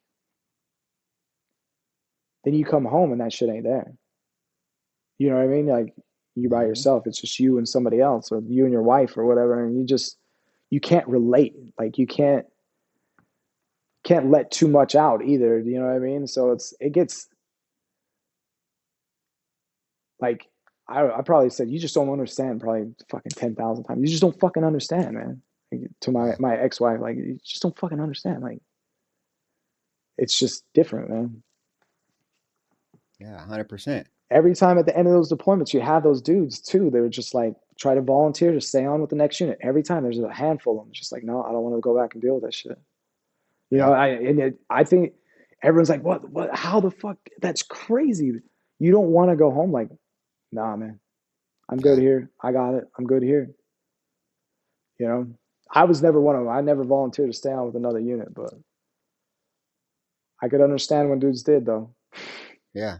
Oh no, for sure. You know. Okay. When you found out you were going to Afghanistan with 31 AD, 141 Infantry, what did you know about the AO and what did you expect? So I came back. I was trying to stay in Germany. I was doing everything I could. I was the only Mike Golf qualified dude when we got back that had any kind of time, because somehow, some way, I don't know what Sergeant Major Dooley did. He did something, but I had a ghost flag in my shit. And I had the drill sergeant branch chief emailing me directly, telling me, you're going drill or you're going recruiter as soon as I can figure out how to put your ass on orders. Yeah. And I don't know what he did. Like, he had something. But I was trying my ass off to stay there, because they were on the books. They were going to Afghanistan. Yeah. And I was like, so they, as soon as we got back, they moved me straight to battalion, right? Because I'm the battalion master gunner. And, you know, I went to Audie Murphy. Oh, no, I went later. Never mind. I was Mike Golf. I was battle staff. I was all these things. And I was like, I want to talk to Brigade Sergeant Major. And we were in gunnery, like prep up for stuff. And I'm the S3 NCOIC and the Bradley Master Gunner while the battalion's going through gunnery, and they were doing DTAC stuff. We had the TAC set up and all sorts of stuff. You know, I had everything going on. I go to Sergeant Major Grinston, who ended up being the Sergeant Major of the Army. I took a meeting with him, and I was just like, hey, you know, this is what I am. This is, you know, you see my ERB, you know what I'm about, blah, blah, blah, blah, blah. You're going to get just a staff sergeant coming in, because my operations sergeant major is like, you should be a platoon sergeant, but I can't, you're short. Like, I can't put you in a platoon sergeant spot because you ain't going to be there. It was a 5-minute walk from brigade to battalion. 5 minutes. Like, he's like, you know, I'll think about it. Okay. I walk out. I get there, and Dooley's standing out in the parking lot. He said no. Yeah. Like, he told me he was going to think about it. Shit, he called me 5 minutes ago and said, pack your shit, you're going. Brigade had some warrant officer that figure out what Dooley did. I don't know what the fuck he did, but he figured it out. But then the drill sergeant branch chief PCS. So I came on assignment to 3-1. And I was like, all right, bet. I showed up there. I was supposed to go to 5th Brigade. They were the training brigade. While I was in processing, it was me and another master gunner that I knew. I knew from Germany. And we're like, oh shit. You know, he was my battalion master gunner in OIF 1. I come back, and he's still in E7. I'm like, oh shit. And we both got diverted to 3-1. I'm like, oh, 3-1's got to be mechanized then. You know what I mean? Like, it has to be. Yeah. I show up, Sergeant Major Welch. He was a master gunner. You know, I'm like, bet. And I didn't, unbeknownst to me, that the Army was preaching this diversity shit. So if you were mechanized, now your ass is light. Yeah. So I'm like talking to Sergeant Major. I'm like, all right, bet, where's the motor pool? Where's the Bradleys? He's like, we ain't got the Bradleys. Yeah. Like, oh shit. So that was a eye-opening thing. Then we go, 3-1 isn't built. It's fucking FEMA trailers. And it's the hood. Like, they had sent in all the privates and all that before they sent in any of the NCOs. And so as these NCOs are coming in, you know, they're like, hey, get your fucking hands out of your pockets. Like, some private, I'm a fucking squad leader. Like, oh, fuck, you know, like, just Yeah. I just there was so much stuff. They're like, hey, when you make your round, I had battalion staff duty. There was 4 of us on staff duty. I'm like, why do you got 4? Like, hey, when you go make your rounds, you got to take somebody with you, so you got a witness. I'm like, what? Yeah. Like, it was wild. I didn't mind 3-1. I had a problem with how they used me. Do you know what I mean? I showed up. I was in processing and stuff. The captain, he was all proud. He's like, oh, we got a master gunner now. And I'm like, what are you guys doing? They're like, oh, we're getting ready to shoot section live fire and this and that. And I was like, oh, yeah, what mag are you shooting out of? You know, this and that. I start asking questions. He's like, you know what? Why don't you just go ahead and wait till you get your household goods and stuff? Because they was just going to roll down the range and just pop shit up. They was like, I'm like, he's like, no. You just go ahead and sit back. So that time that I was in 141, I switched platoons 6 times in 141. 6 times. Like, Yeah. that deployment, I have to admit, that was the one that scared me. And the part that scared me the most about it, I was the only fucking guy in my platoon that had a combat patch. Yeah. They were all brand new. Yeah. We walked into SRP, right? We're supposed to do SRP. We walked into SRP with 4 staff sergeants and 3 sergeant first class. We walked out of SRP with 2 sergeant first class and 1 staff sergeant, which was me. Yeah.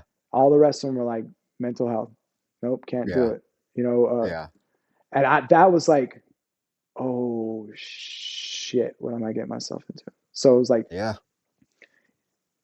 we didn't even, like, this is how messed up it was. I'll let you know, like, before you got there, we didn't even know, like, right? We went and did some Plius training, some local training stuff.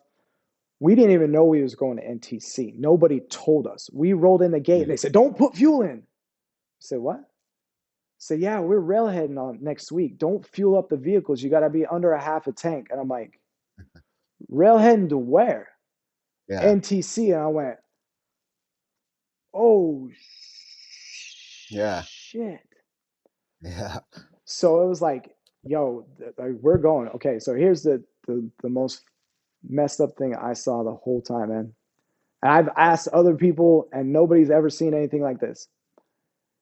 We sent our battalion commander and the sergeant major, and then they went forward to Afghanistan to do some leaders recon, right? All the battalion commanders from the brigade and the brigade commander. They went out there, and I guess they shit in somebody's Cheerios because the word got back to the CG. And the CG was like, how the fuck did you get to Afghanistan? They used whatever funds. Unauthorized. Yeah. So we get the word. They're like, we need 100 men out here for this and that, blah, blah, blah. We go out to the field. They did an entire brigade command, change of command. There was all the battalions commanders change command and the brigade commander at the same time on the same day. I've never seen nothing like that before. All those commanders got relieved for whatever the hell they did. And we was all going, oh shit, get ready for NTC, boys. We're like, oh, like, bro, all of my spidey senses was going off, bro. I was like, what the fuck is going on? Yeah, so Sergeant Major Welch, love that dude, but I was in Pashto class. They sent me to go learn Pashto. And I had to go take a meeting with him. He said, hey, man, moving to the 2nd platoon, or 3rd platoon. I was going to the 3rd platoon. Nolan was the 1st sergeant, and he was an E7. And we weren't fenced in yet. He's like, you know, I'm gonna move you to the 3rd platoon. You know, you're gonna be a platoon sergeant, this and that. I'm like, okay. What happens if a fucking master sergeant comes in and bumps Nolan down? He's like, Yeah. no, man, I ain't gonna move you. You're gonna be this and that, blah, blah, blah.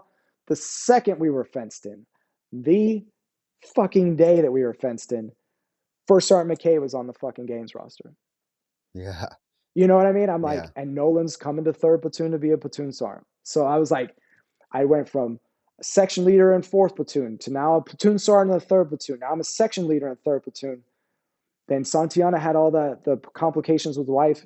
The CG said, you ain't deploying. Now they're like, you're a platoon sergeant in 2nd platoon. I'm like, okay, cool. We're getting ready to deploy. I'm like, all right, bet. I got my guys, you know. I hadn't worked with these dudes at all. It's like 2 weeks before we leave. I'm in 2nd platoon. Yeah. And they're like, oh, you got to start first class on the games. I'm like, Yeah. what the fuck? Like, yo, all right, fine, bet. So we deploy out there. We had kicked out 120 dudes in the battalion. And all of a sudden they're like, stop kicking them out. Like, what you got is what you got. Like, we kicked out over a company's worth of dudes. Like, from the time that the brigade had stood up until, like, they're like, oh, shit, we're getting ready to go. Like, no more. And I remember Scorman was one of them. Lieutenant Bernard's like, yo, let's kick this dude out. Like, he's trouble and this and that. He goes to California and he fucks up. I'm like, you know what's not in Afghanistan? He said, what? I said, California. Like, I don't care, bro. Like, we're taking him. Like, let's go. And then we got ready and we flew out, man. We took off out of there and ended up in Afghanistan. And that was like, I wanted the patch, you know what I mean? I went to Iraq. I saw what it was like, you know, and all that stuff. I wanted to go to Afghanistan. I got to Afghanistan.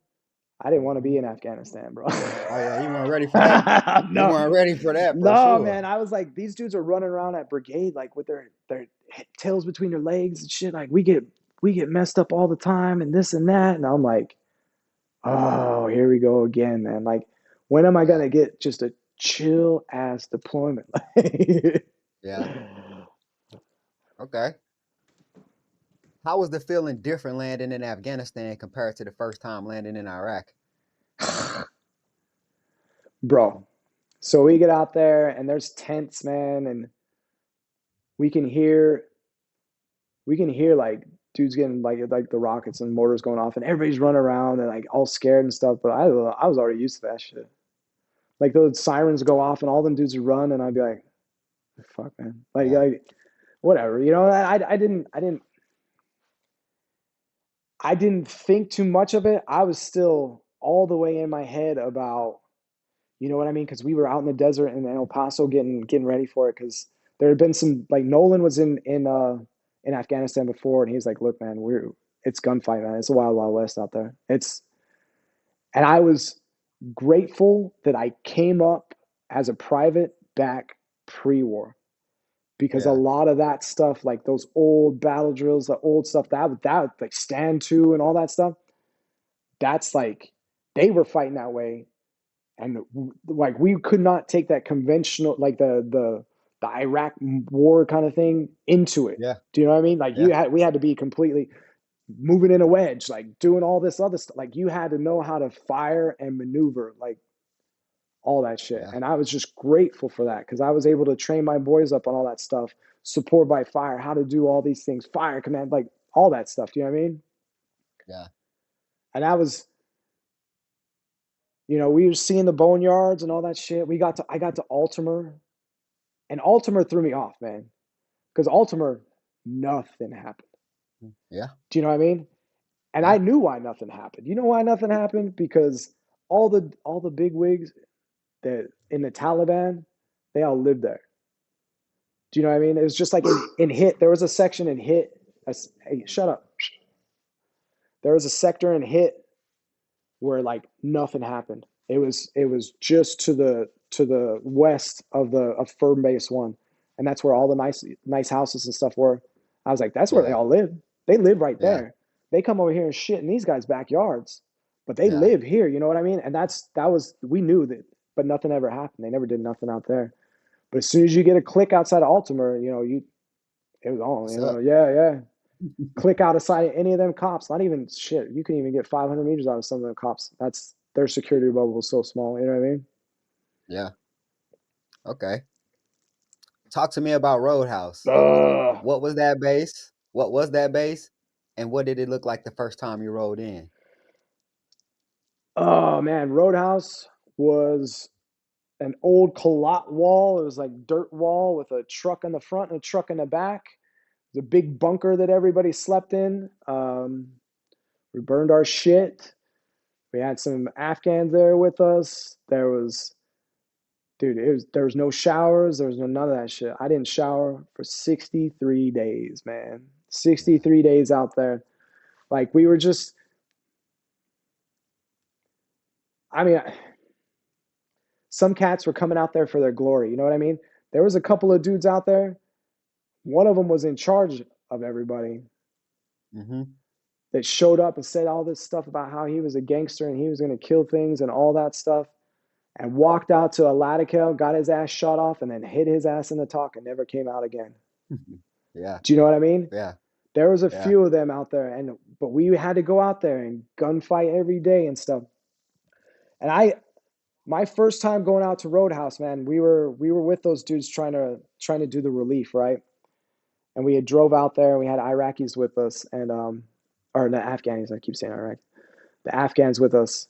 And my medic had dismounted with him to walk up to JSS Roadhouse, and I stayed with the vehicles back, you know, because they were doing something. We couldn't get to them. They had to cross that river and stuff. And one of those Afghans stepped on a pressure plate. And my medic, Rivers, he had got knocked out and stuff, and he got TBI'd a little bit, like, but that was like the introduction to it. And when you were at Roadhouse, bro, you walk out there, you were gunfighting, man, every day. Like Yeah. that was it. Like you were gonna get in a gunfight, they were gonna drive around on motorcycles, they were gonna shoot your ass up, and then you try to control those Iraqi or those Afghanis, man, because bro, you be taking contact this way, and then you see an RPG launch this way into the city, and be like, bad guys live there too. Yeah. Like what the hell, you know? Or Yeah. the saw dance when they pick their fucking saw up over the head and pull the trigger and spin around in a circle, and everybody's like, oh shit, trying not to get their ass shot off. Like that's, or they were all hopped up on whatever the hell, just laying out there like petting the trees while gunfire is going off because they're just all fucked up on opium and stuff. Like these are the dudes. Like we're like, man, damn. And then on top of it, everybody's cherry, man. They're all cherry. So it's like trying to manage dudes from not breaking and all that stuff. Oh, dude, that was hard. That was real hard. Roadhouse was a motherfucker, man. Yes, it was. And then we decided we were going to close that out because there was no purpose in us having it other than just to make contact. So we tore that thing down and got blown up a couple times doing that. I was happy when that was gone, bro. I'm not gonna lie. That thing was. I definitely was. Yeah. You also spent time working out of Kerwar district in Logar. For people who've never heard of it, how would you describe that place? Imagine the most bombed out school you could imagine with a wide open around it. You got villages butted up almost right against it. You're about 8,000 feet above sea level. So anywhere you go, you start walking, you can't breathe. And you're going to gunfight. Holy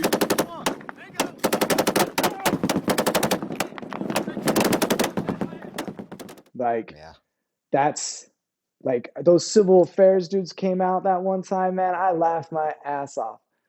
We took those dudes out. He's National Guard dude or something, and him and his E7 and E5, and he was talking all this big shit about how he's gonna go down and do these assessments, and make it better for them. I was like, "Does your rifle work?" Well, yeah. It's like that's what you're gonna be using out there. And he's like, "Oh no, trust me, I'm good at what I do." We kept getting shot up every single time. I was like, "Go ask them how they're doing. Go assess and see what they're like. Go see what the life is like here." They didn't stay a week, man. They was gone. They're like, "Yeah, we can't do nothing with this place." It's like Kerwar was shitty, bro. Yeah, man. Kerwar was shitty. So how we ended up there was even more shitty because we were when Roadhouse closed out, right, they took our platoon and we were like the named operation platoon. Any named operation that was going on that was like a bit that needed more, we went and did it. So I flew to Chark. We were on that mission at Chark and we froze our asses off. The one when Leoma broke his leg. He slipped on the ice and broke his leg, and we still went on that mission. Got our asses shot off the whole way back to Chark, all the way back. Then we did this shit show of a mission in Barak. They told us to leave from Altamar and get to like BBK without using the roads at night. So I got Chucky Scorman as my driver, and we're lead truck, and we're making our way there. And it was a 3-day shit show with Captain Penwarden on the ground. And the last day, man, God, I was sitting there trying to tell this dude, I'm like, okay, like I'm 48 hours into it, bro. Like I am delirious. Like we were sitting there, and a dude popped out and shot an RPG right over the top of the truck, and I just watched it. And Chucky's like, all right, what do we do? It's like, move 5 feet to the right over there. He's like, why? I was like, well, you shot over here. We move over here. You ain't going to see us. He's like, what? That ain't going to do shit. I was like, all right, fine. I'm going to give it to him. And fucking Mark 19. We started shooting Mark 19. Like I didn't know what was going on, but I knew one thing. The Penguin River fills up at night. They dike up, those farmers come out, they put the dikes on their irrigation canals, and the river fills up at night. In the morning, they break the dikes, the river goes back down. The rest of the mission is on the other side of the Penguin River. And I'm talking to Captain Penwarden. I'm like, we got to take off before it gets dark. We got to get on the other side of the river, or I'm going to have to like find, he's like, and this dude, it was like talking to bricks, man. He's like, all right, you leave at 2200. I'm like, no, you're not understanding me. The river's going to fill up. I have this convoy of fucking vehicles with me, of MRAPs that can't get through all this stuff. I was in a MAP V, you know what I mean? I'm like, this ain't going to work, man. Like, you need to let me leave earlier. He's like, okay, leave at 2200. All right, bet. So I'm trying to invent my way across this thing. We get, like, there's no way. The river's all the way full. I can't get there. And this fucking guy, before he goes across the river, he tells all those dudes from Vico, throw all your rucks in the back of the truck, which was like, now you ain't got your shit. And I'm on this side of the river. You're on this side of the river. And I'm like trying, like I'm busting through the trees. I rip all the stuff on the side of my truck. I cannot find a place to cross. And they're not going, but they're not going to send route clearance either. So I was just like, all right, bet. Told everybody, man, all y'all turn your lights off. Stay about 300 meters behind me. I said, Chuck, you turn your lights on. I was like, we're going to haul ass across this bridge. If whatever happens, happens. There's IED holes as big, like 10 feet in a round. We're just diving around them. I'm like, Chucky, tighten your chin strap. We try to blow, like bomb ass across this thing and stuff. We get over there. We clear this shit out. Like I said, man, we were just delirious. Christian ended up rolling his Mat V, laying it on the side because the road broke away, and we fucking, dude, it was just a mess. Yeah. So I was already, you know, after that stuff with McKay talking that big shit, getting shot up, and then never showing his ass again, and then Penwarden with this shit, like I was already hot. And then he sent us back to go get our stuff from Kerwar, thinking that we were going to drive up that fucking hill in this wintertime, you know, to be able to get there. And I watched route clearance. I was like, just stay back, man. I was like, give these dudes. They made about 50 feet up the hill. It turned sideways, came back down, crashed into one behind it, man. I was like, this dude is like talking to a brick, man. He don't hear shit. So named operation. We had that shit going to Manny Bazaar. You remember that shit? Yep. So we get called out to go support that. My LT's on leave. It's just me and Christian. Christian's the platoon PL. I'm the platoon sergeant, right? And we get called up. I get food poisoning from the food in Kerwar. I had never been. I was a drinker and all that stuff. I always could make it to the toilet and make it to a trash can. I woke up. I threw up all over myself in the bed. Like, Yeah. I couldn't hold nothing down. I couldn't go to Manny Bazaar. Christian's like, no, man, you can't stay. There's no water. Remember, it's frozen. I'm trying to baby wipe Yeah. the puke off of myself because that's all we got. You know what I mean? Yeah. So they go to Manny Bazaar, get shot up all day long. And we come back, right? And we were supposed to go back to Altamont. And the snow happens. And we get locked in, right? And then Addison's platoon had been out there the whole time. They'd been out there in Kurwar. And you guys, the dudes from BCO had showed up. And they were supposed to stay because now Captain Penwarden, they told McKay and Penwarden, your dudes are out there. Get your ass off of Altamont and get out there. Yeah. Do you know what I mean? Like, they had to Yeah. tell them to Yeah. fucking leave to go over there. And that's when Turner died. And that was a Yeah.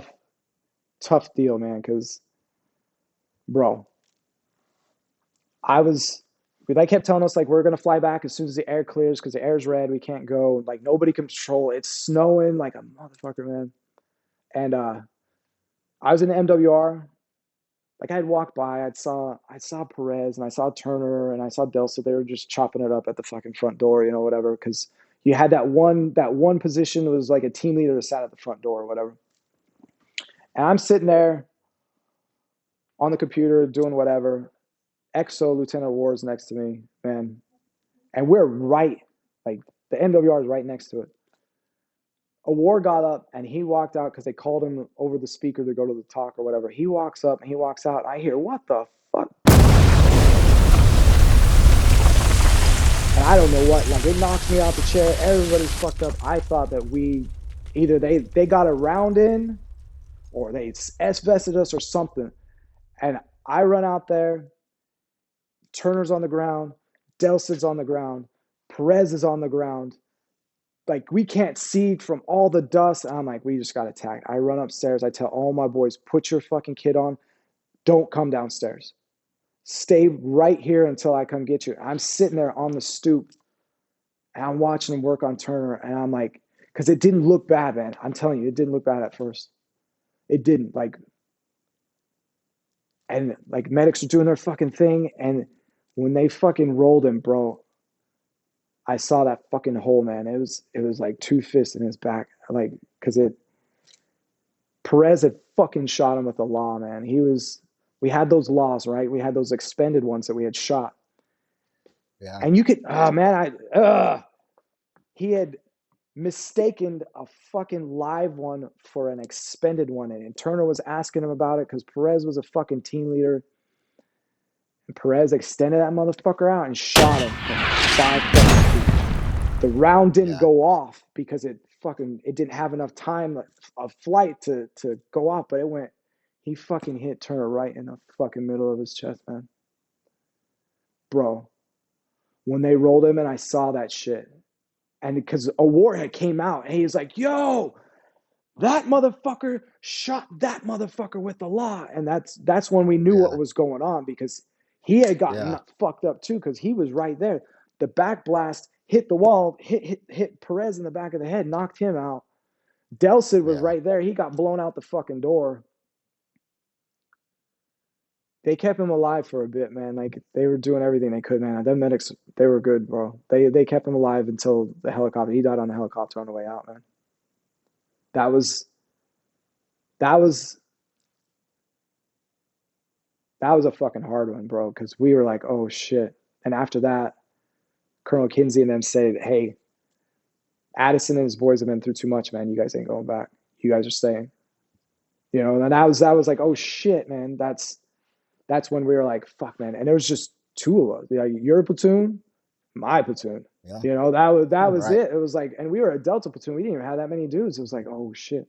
But like, yeah, these guys are going back to Altamont, and bro, that was crushing to me, man, because all my shit was in Altamont. We flew back because Penwarden's like, you guys are gonna drive out. Like, oh yeah, all right, motherfucker. And we drove and we didn't fucking make it. And so we ended up staying there for like a week or something until the air cleared, and then we flew back with all of our stuff. We had everything that we had. And then Yeah. Then it was just us, man. Yeah. Yeah, that was a fucked up one there for I'm sure. telling you, man, like going back to OIF-1 too, man, we had a kid in my platoon named Dibler. And he was a fuck up too, man. Like he was always getting smoked and stuff. And we went out to Kuwait and we didn't know, bro. If we would have known, shit might have been different. But the platoon sergeant, like he had taken his weapon because they were like, hey man, this dude's going to do something. Like he's fucking not there anymore. Like he was always losing shit, always getting smoked, always crying and stuff. And bro, if I could take it back, man, me and another dude, we were out there fucking smoking a cigarette. He comes out. He's like, hey man, can I get a light? I give him a light. He starts talking. I was like, bro, I just gave you a fucking light. I didn't ask you to fucking say nothing, man. Just shut the fuck up. You Yeah. know? That night, like as soon as lights out, bro, he grabbed fucking Barry Francis Fry's weapon and fucking walked in the fucking shitter and shot himself in the fucking head. Oh, Bro. So it's like those, and after man. the, that, and then the thing with libel, bro, I try to watch how I talk to people because I was like, man, because I just ate those words up, man. I was like, fuck, man, maybe if I would have done something different, it may have been different, but you know what I mean? It's hard, but you can't take none of that shit back out when it's said, you know what I mean? Yeah. Damn, bro. Yeah, man. Yeah. So then Okay. we are sitting there and our first patrol there, like not Manny Bazaar, after the air cleared, bro, we had to go into box sheet, man. Christian's the PL, I'm the platoon sergeant. We get a little brief from Addison about like when we get shot, we hold up and we wait for it to get dark and then we come home. We always get in Connie Waddy when we come back and all this stuff. Like we're listening to it, And not, I knew better, but I was like, all right, bet. Like we go out on this patrol. We have Estes with us, who's his FO, and he'd been on the missions with him and all that stuff. And bro, it was so cold. So cold. It was like -18, man. When we stepped before, because you had to be in place before the sun came up, man. You had to be set before Yeah. the sun came up. Like that was the big thing. Like you did not want to get caught with your pants down. So we stepped when it was dark. We got set up in Bakshi, man. We watched them birds come in, grab Addison's platoon and leave. And then it was like, oh shit, it's just us. And you guys on Force Pro, man. That was Yeah. it. There was nobody to come get us if we got into some Yeah. shit. So it was like, we walked out. It was 2 clicks. 2 clicks to Bakshi. 2,000 meters, man. That was it. We cruise down Whiskey River. We get set up. We're outside the city. I was with Chucky and Garner because he had the 240s and stuff, and we were sitting out there. Christian's doing his thing. We were there probably an hour. I was just looking around. I'm like, hey, smoke them if you got them. They say, why? I said, shit's about to get real. He said, why? I said, it's -18 out here. You see all these people move around on these rooftops, man? He said, yeah. It's like we're about to get it. Smoked a cigarette. Christian said, hey, we're breaking down. We're coming, man. So they came, and Riedel was point, and he was like, fuck this shit. I'm going back the way I came. And Estes had stopped him, said, no, you can't go back down the Whiskey River. You got to come back down this wadi, that wadi that went right next to Pyrakel. It's like, all right. So he came back. We start walking, and they open up. And we're taking it from 3 sides. They're going from 3 sides. And we immediately have a break in contact because Christian pushed forward to the trees. There's this like little hump, like little bit of high ground. And then it's like kind of open area. And then it hits the trees. You know what I mean? The ANA stopped there. They're like, fuck this shit. They stopped. I was the last dude in the element, right? I take a knee by this tree. I figure out what's going on. I'm like, shit. I move forward. All these Afghan uniformed police go to the tree that I was sitting at.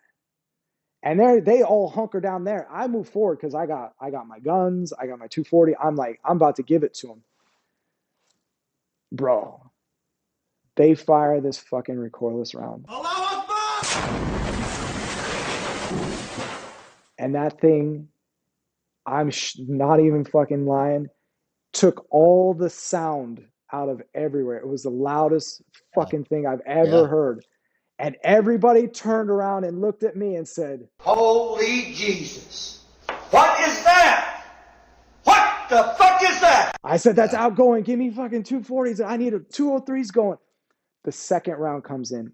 Right on that tree I was at. I just see those two Afghans, wow, flip out of there. I'm like, shit. So now I got a break in contact.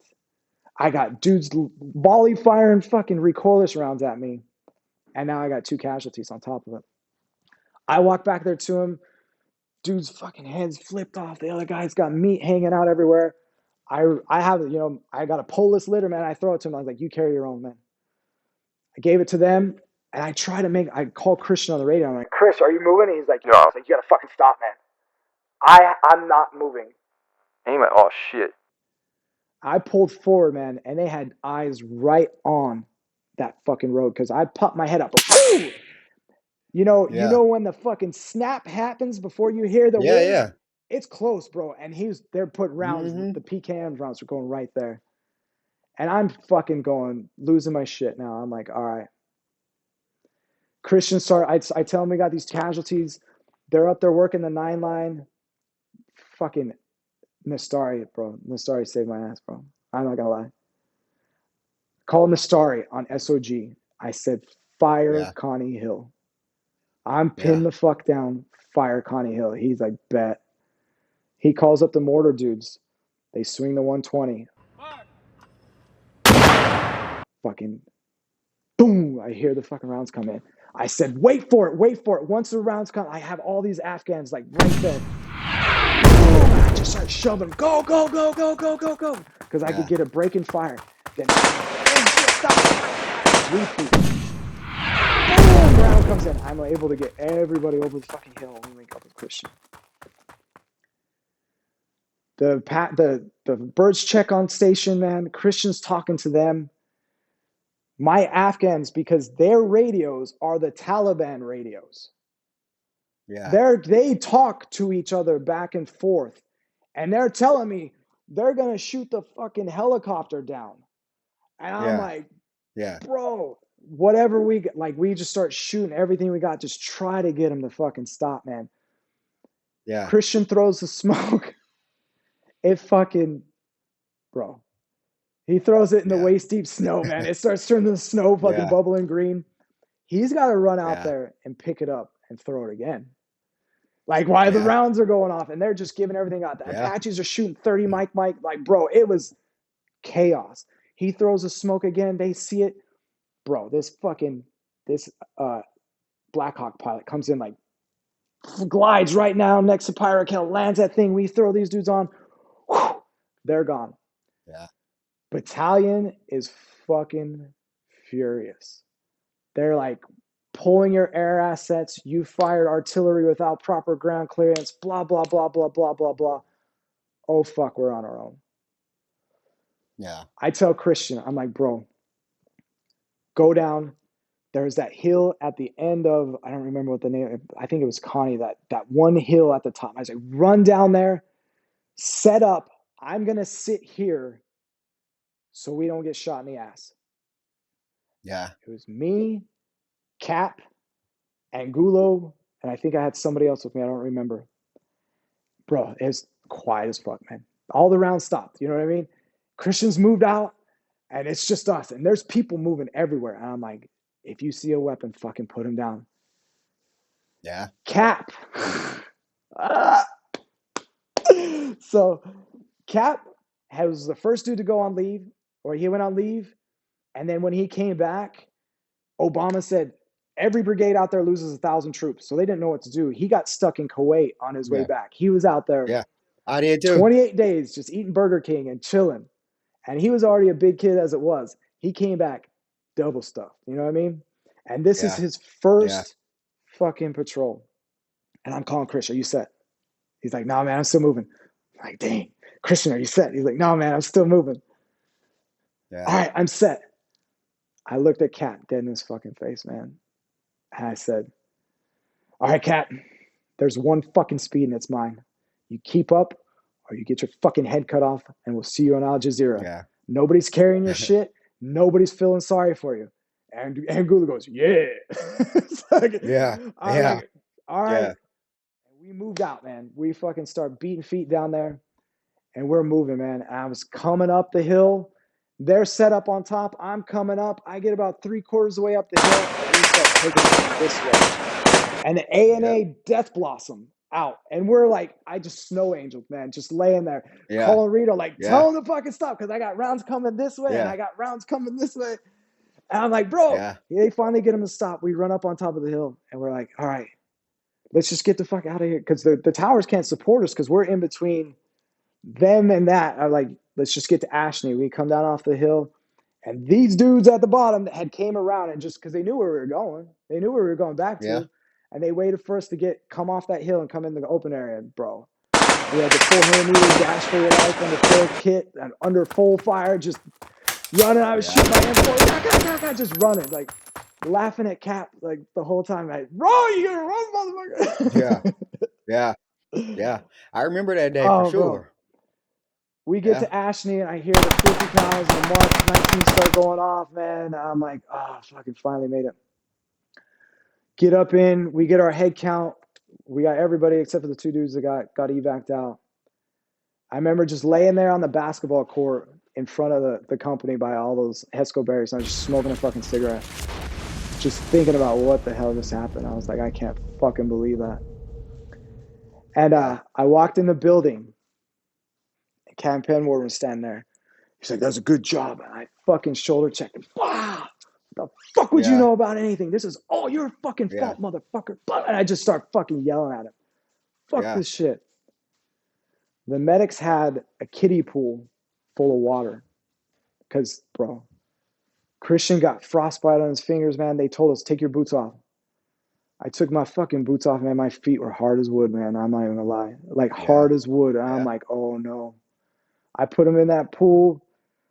Like, they started turning black, man. And the fucking pain that I felt after that was just so much, man. I was like, oh shit. And all my boys, we were all just hurt. Yeah.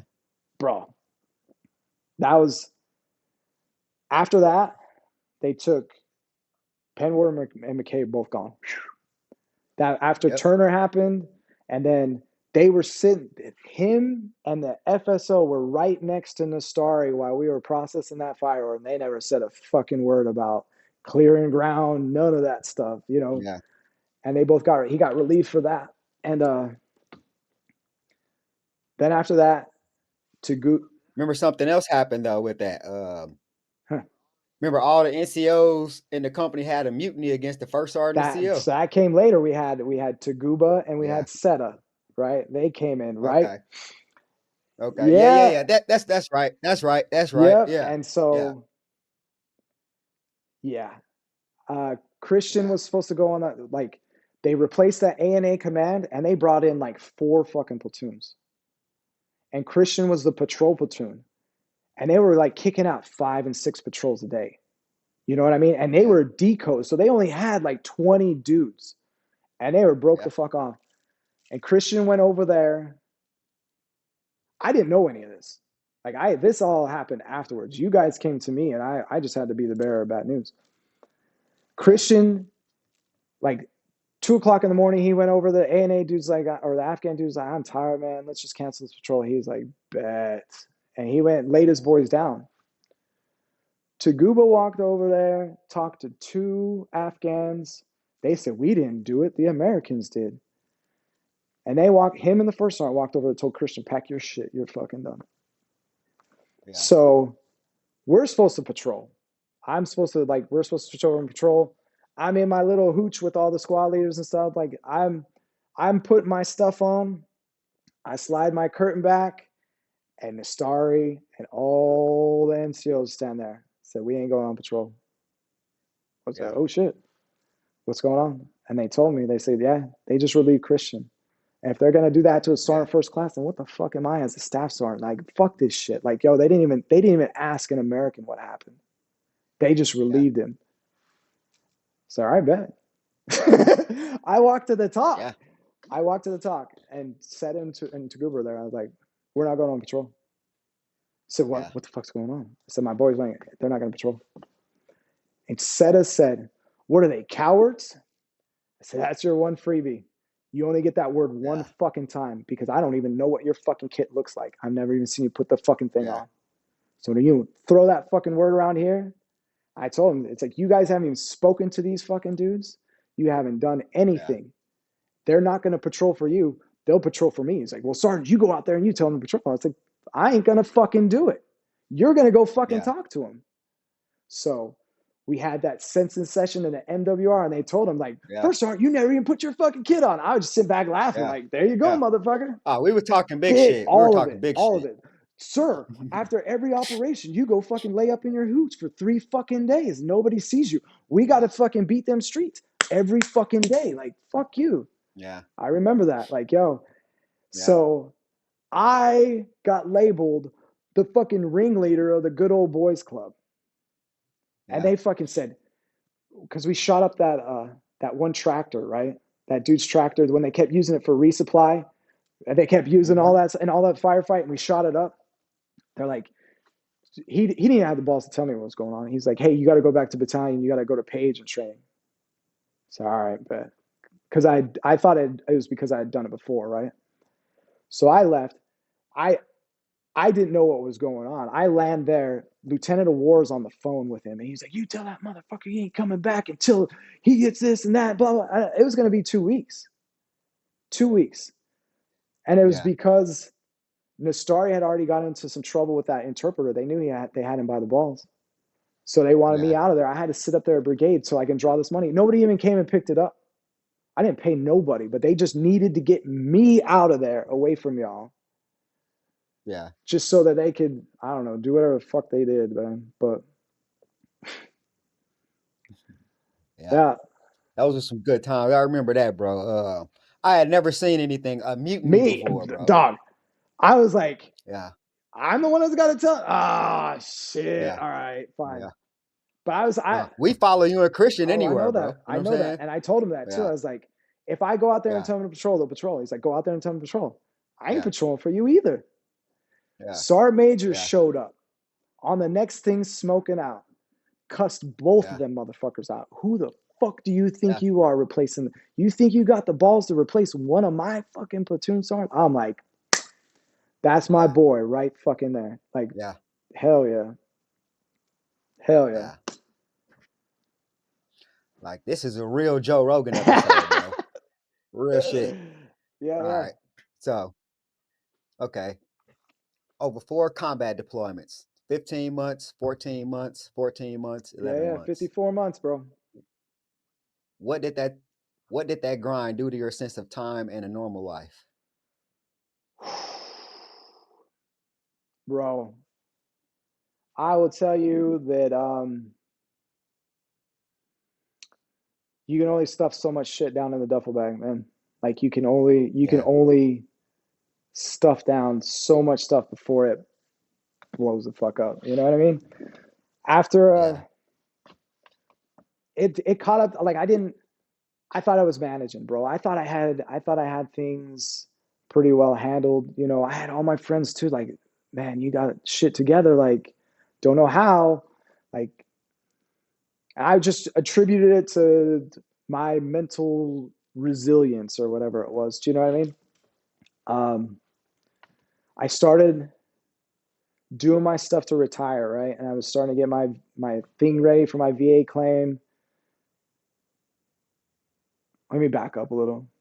After my 3rd deployment, I finally filled out one of those things, and I didn't lie. Like, "Have you ever shown signs and symptoms of a concussion when you got blown up?" "Yes." "How many times have you been blown up?" 6 times. Like, I filled all that stuff out, right? This is my coming back for my 3rd one from Iraq. And bro, they started, like, people started like, "Hey, come here, Sergeant," like, trying to lead me and shit, like, blah, blah, like, trying to diffuse me. I'm like, "Why the fuck are you talking to me like this?" Like, and I started getting like mad, like, "What the fuck are you guys doing?" And they're like, "Oh, you got anger issues, Sergeant." I'm like, "Yo, get the fuck away from me." And I go to this fucking mental health guy, right? And he gives me all these pills and stuff, and I'm like, all right, I'll play your game, dude. I'll play your fucking game. And I'm taking all these pills, and it's worse. It's worse than sitting around getting pissed off. It's worse than all of that combined, bro. I'm like, I got narcolepsy. I'm falling asleep in places, waking up other places. I'm constantly in a state of confusion. And like, these fucking people are sitting there telling me, like, this is as good as it gets, man. Like, you're fucked. Like, sorry, man. There's these pills, and this is going to be the rest of your fucking life. And I'm like, I start having flash thoughts of suicide. Do you know what I mean? It's like, well, if it don't get no fucking better, I don't want to live like this. Do you know what I mean?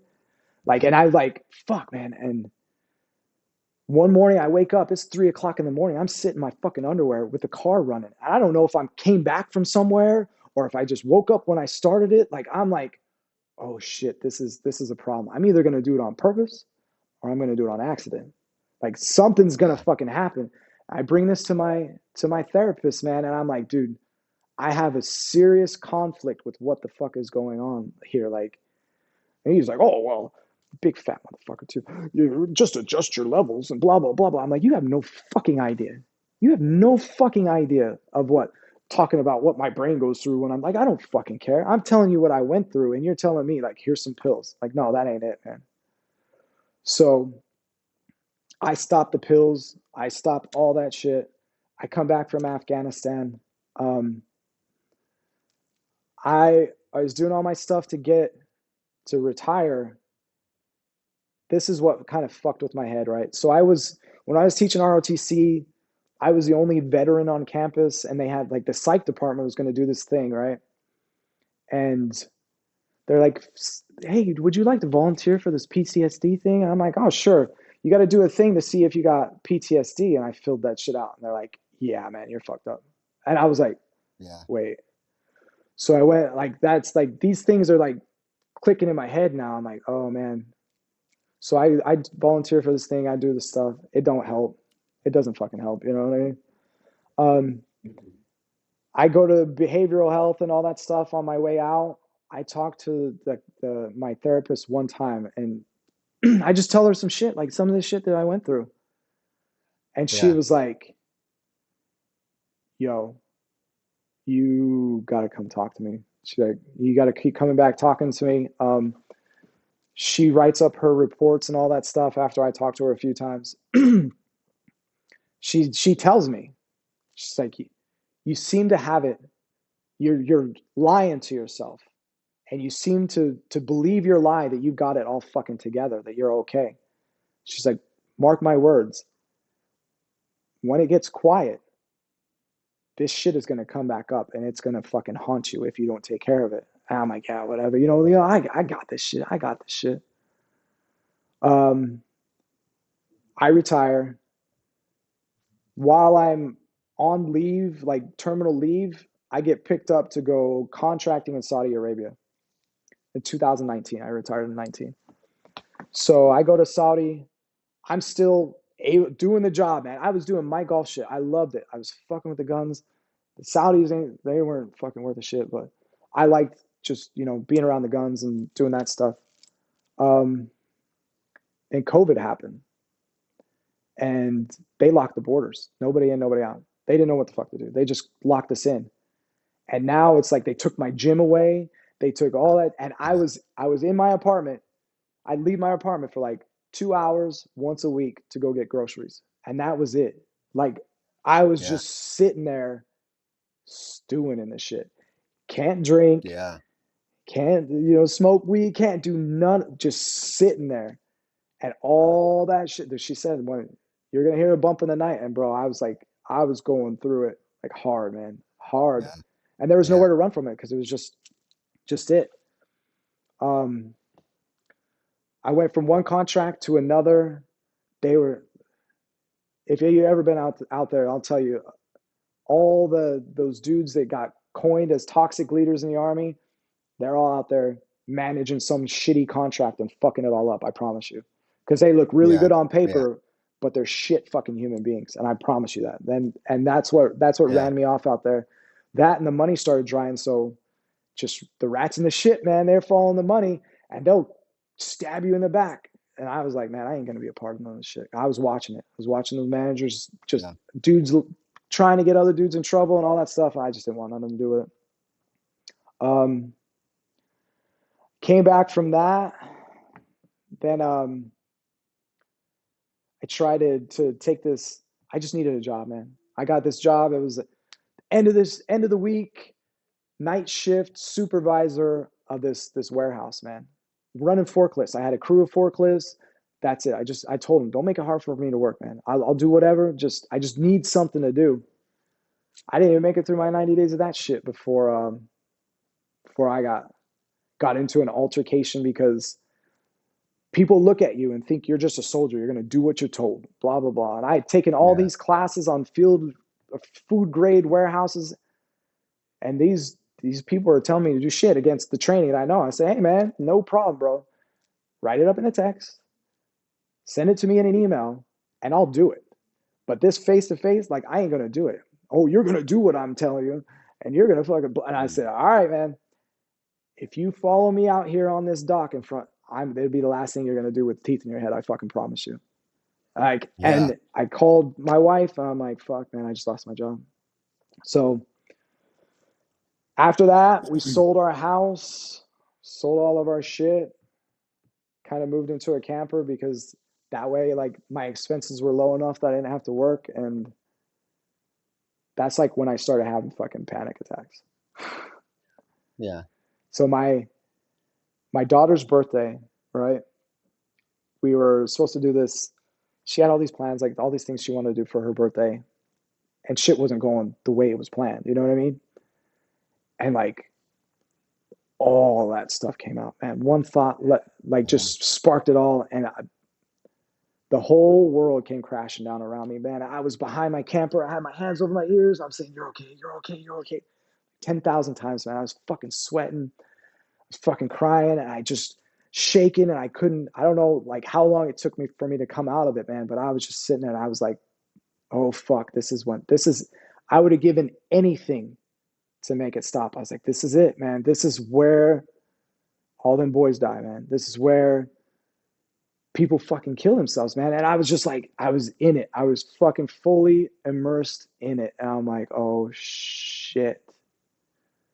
You know? And it was the recognition of that. Like, my wife, after that, she was like, you got to let go. You got to let go of the control. The fucking, no more plans. Like, don't make any more fucking plans. If a plan comes with a timetable and then I start herding people towards the door and we got this and this and this and this. And I realized, brother, like this is the realization in me at that fucking time. Like, it took me a while, was that it wasn't me that wanted to die. It was this fucking shit that I was clinging to, this control, this concept of control that I was holding on to that was killing me, that needed to fucking die. Yeah. It wasn't me. It was this portion of this fucking great big ego that I had built up that was gonna kill me, man. It was gonna kill me if I kept doing it. You know what I mean? And that was the part, those parts, that's what I needed to shed like fucking snakeskin. You know what I mean? Like it needed to not, or if you couldn't, if it was too big for you to shed, then you fucking killed yourself, man. Yeah. Bro, it was heavy, man. How hard was it for you to admit you needed help after all those years of being the one in charge? Oh, bro.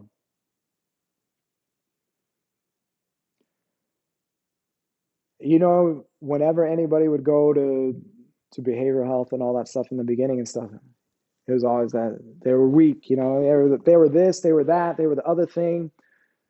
Like I said, I never knew what rear detachment was about. I had a bad taste in my mouth after that whole SRP thing in Afghanistan because all I would have had to do is tell them I got blown up a bunch of times, man. And that was it. They would have pulled me. Yeah. You know what I mean? But that wasn't what I was made on. You know, that's not me. I don't know what rear D is. Like, that's for somebody else, bro. Like, and it's the realization that, like, afterwards, like, when I got off of social media because I couldn't fucking take it anymore. Because dudes were reaching out to me like, hey, remember this cat? Like, yeah, he's dead, man. Like Whitman killed himself, Yeah. man. I was like, fuck. And the reality hit was that I couldn't help anyone. I couldn't help anyone because I was fucking hurt myself. Do you know what I mean? Like I Yeah. can't start doing first aid on you if I got a sucking chest wound. You know what I mean? And I was like, bro, like it's tough. It's hard, bro. Like I nobody wants to admit they're fucked up. Nobody wants to admit, like, nobody wants to say that, bro. But you still at the same time don't want to be treated like you're broken, but at the same time, your ass is broken. You know what I mean? The truth hurts, and that's why like nobody wants to face that shit. Yeah. Yeah, Damn. man. Okay. Now you're living out in the country in Tennessee, homesteading and working on yourself. What drew you to that life? The acceptance of I got non-employable, brother. I'm not. They said like I went through, couldn't hold a job, man. I had a couple of I couldn't make it through the 90-day probation things because I'd always have some kind of something that would go on. So I accepted it. I went to applied for Social Security. Had to do this full comprehensive evaluation, and they just confirmed like yeah, man, you're fucked up. You're better off staying away from people. You know what I mean? And I was like, okay, bet. I threw my hands up. I was like, okay. You know what I mean? Now I just sit out here with my kids and my wife, and I try to protect my peace, bro. Like I made my peace with it. I understand, like, it is what it is. Like I can't change the things that happen. I wouldn't do it anyways because it made me the person that I am today. But brother, just finally accepting it. It's like, okay, you just don't fit anymore. Like you don't fit in with the regular people. You're not the regular people no more. You're a different crowd. I was like, all right, bet I'll stick with that then. You know, it's the acceptance of that. Yeah. What does peace look like for Tommy Keller now? Bro, peace looks like for me, sitting out on my porch, drinking coffee, taking care of my chickens, raising my daughters, man, because that was a tough one, you know what I mean? When I was going through all that shit, we were in the camper. My kids were right there with me, you know what I mean? Right next to me. So they were seeing me fucking, losing my shit. And my wife asking me like, hey,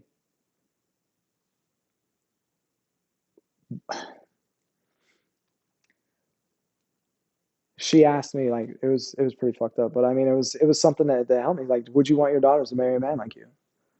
And like it hit me in the ego. I'm like, what the fuck? I've provided, I've done this and blah, blah, blah, blah, blah, blah, blah. But when you take some self-act, like account of it, and you sit back and like, damn, am I a good husband to my wife?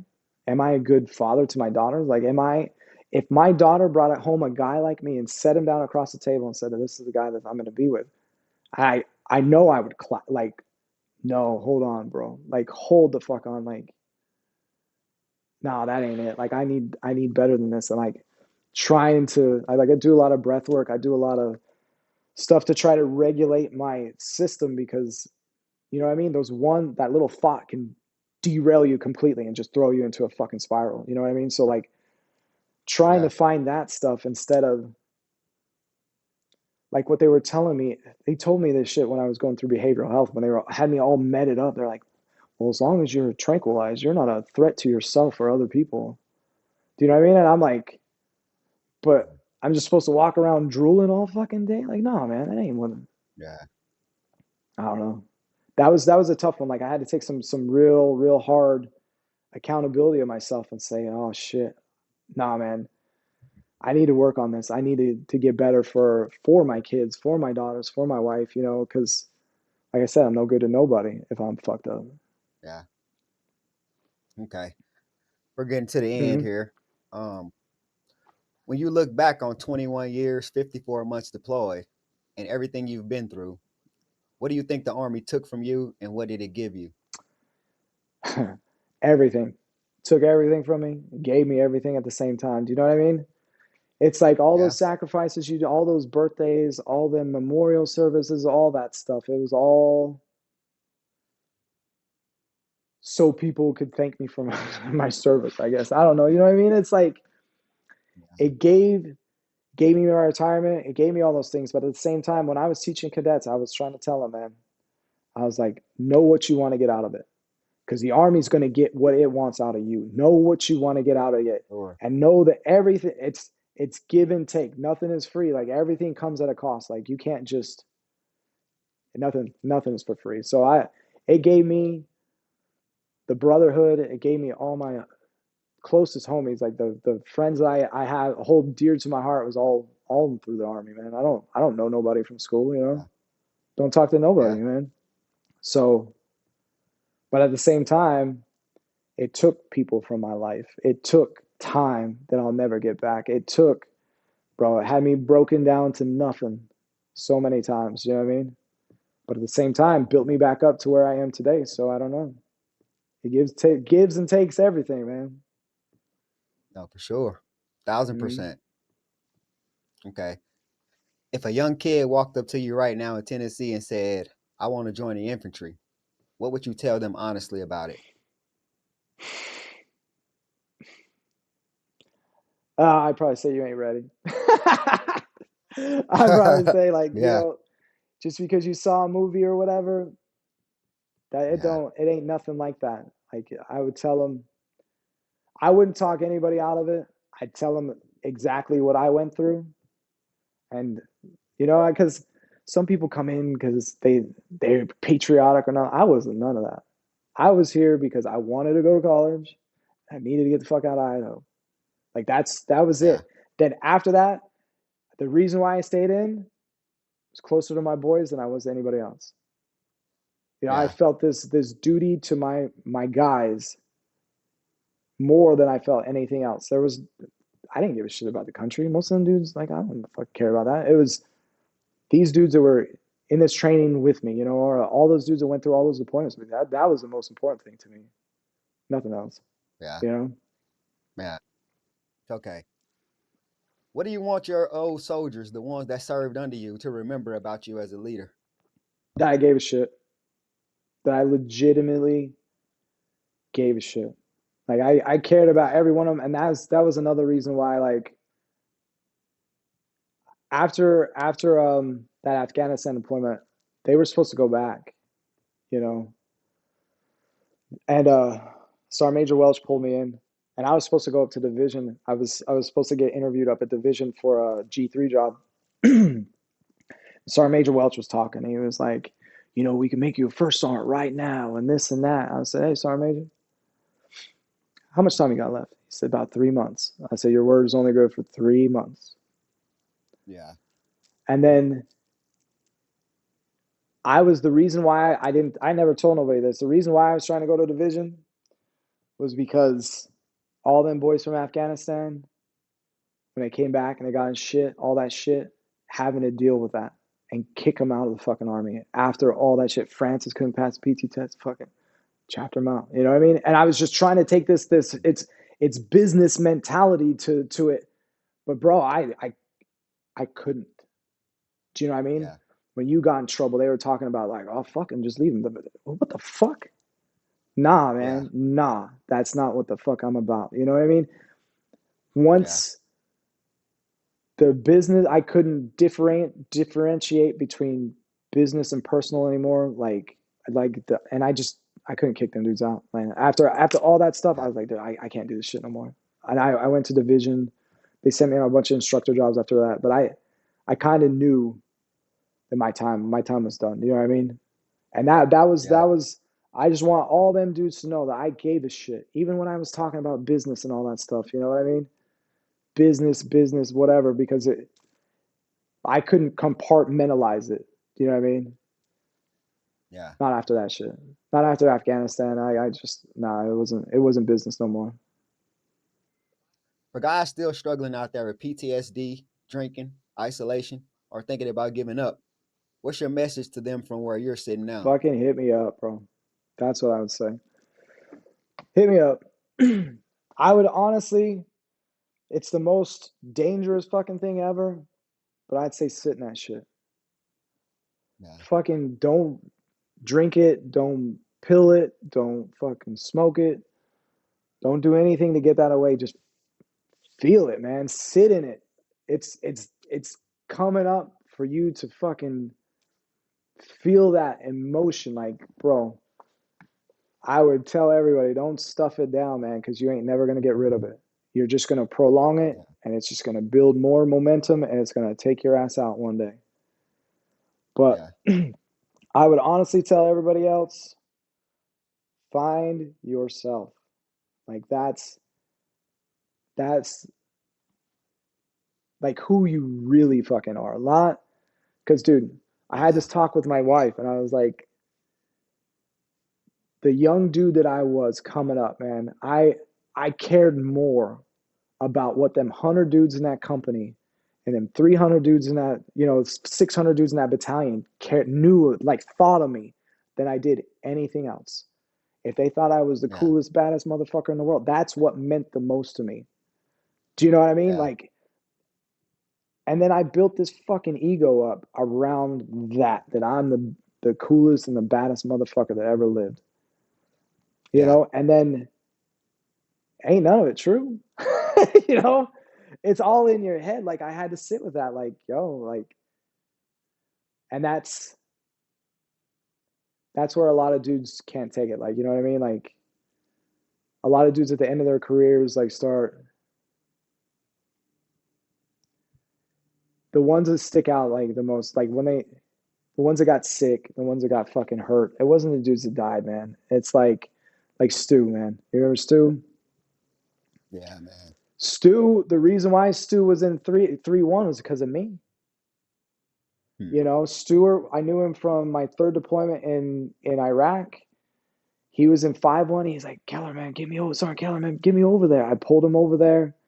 We went to NTC.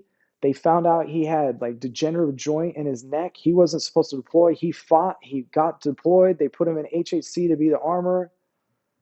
They went on that fucking clip to Chark. Then they said, do it again. After they already did it, they did it again, and he got hit with that mortar, man, and fuck. First Sergeant Sepulveda traked him up. He had that stroke. I talked to him once on the phone, bro, and I can't, bro. I can't work up the fucking courage to do anything about it. Do you know what I mean? Like, I feel like him. There's a couple other dudes that got like liable and stuff. Like, I don't know what the fuck it is about that part of it. Like, I can't. Those are the ones that hurt the most to me. Like, those, when I talked to him and he wasn't there, and I'm like, oh fuck, this. Oh fuck, man. Okay. Last question, brother. Man. When people hear the name Tommy Keller 10, 20 years from now, what do you hope they say about you and your life? Brother, I hope that they know that I did the best I could with what I had, man. That's it. Like, everything that was given to me, I tried to make it better. Them dudes that you and Chucky and all these guys that were supposed to be problems, are supposed to get kicked out. Like, nah, man. Nah. That everybody has worth, man. And I hope that everybody remembers that you're worth something.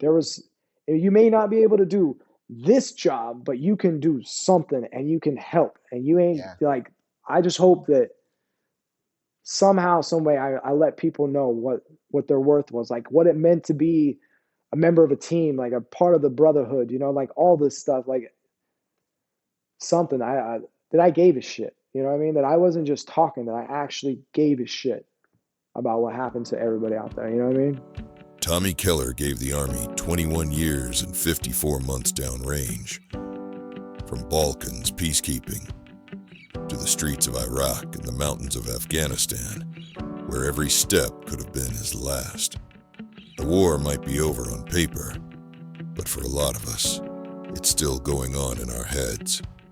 If you served with Tommy, if you knew TJ or Turner, or if you're just another veteran trying to make sense of your own story, this episode is for you. Sergeant Keller, I appreciate you joining me. Appreciate your honesty. Appreciate your leadership. Oh, I appreciate you, brother. Oh, thank you, brother. Keep doing the good things, man. I love you, brother.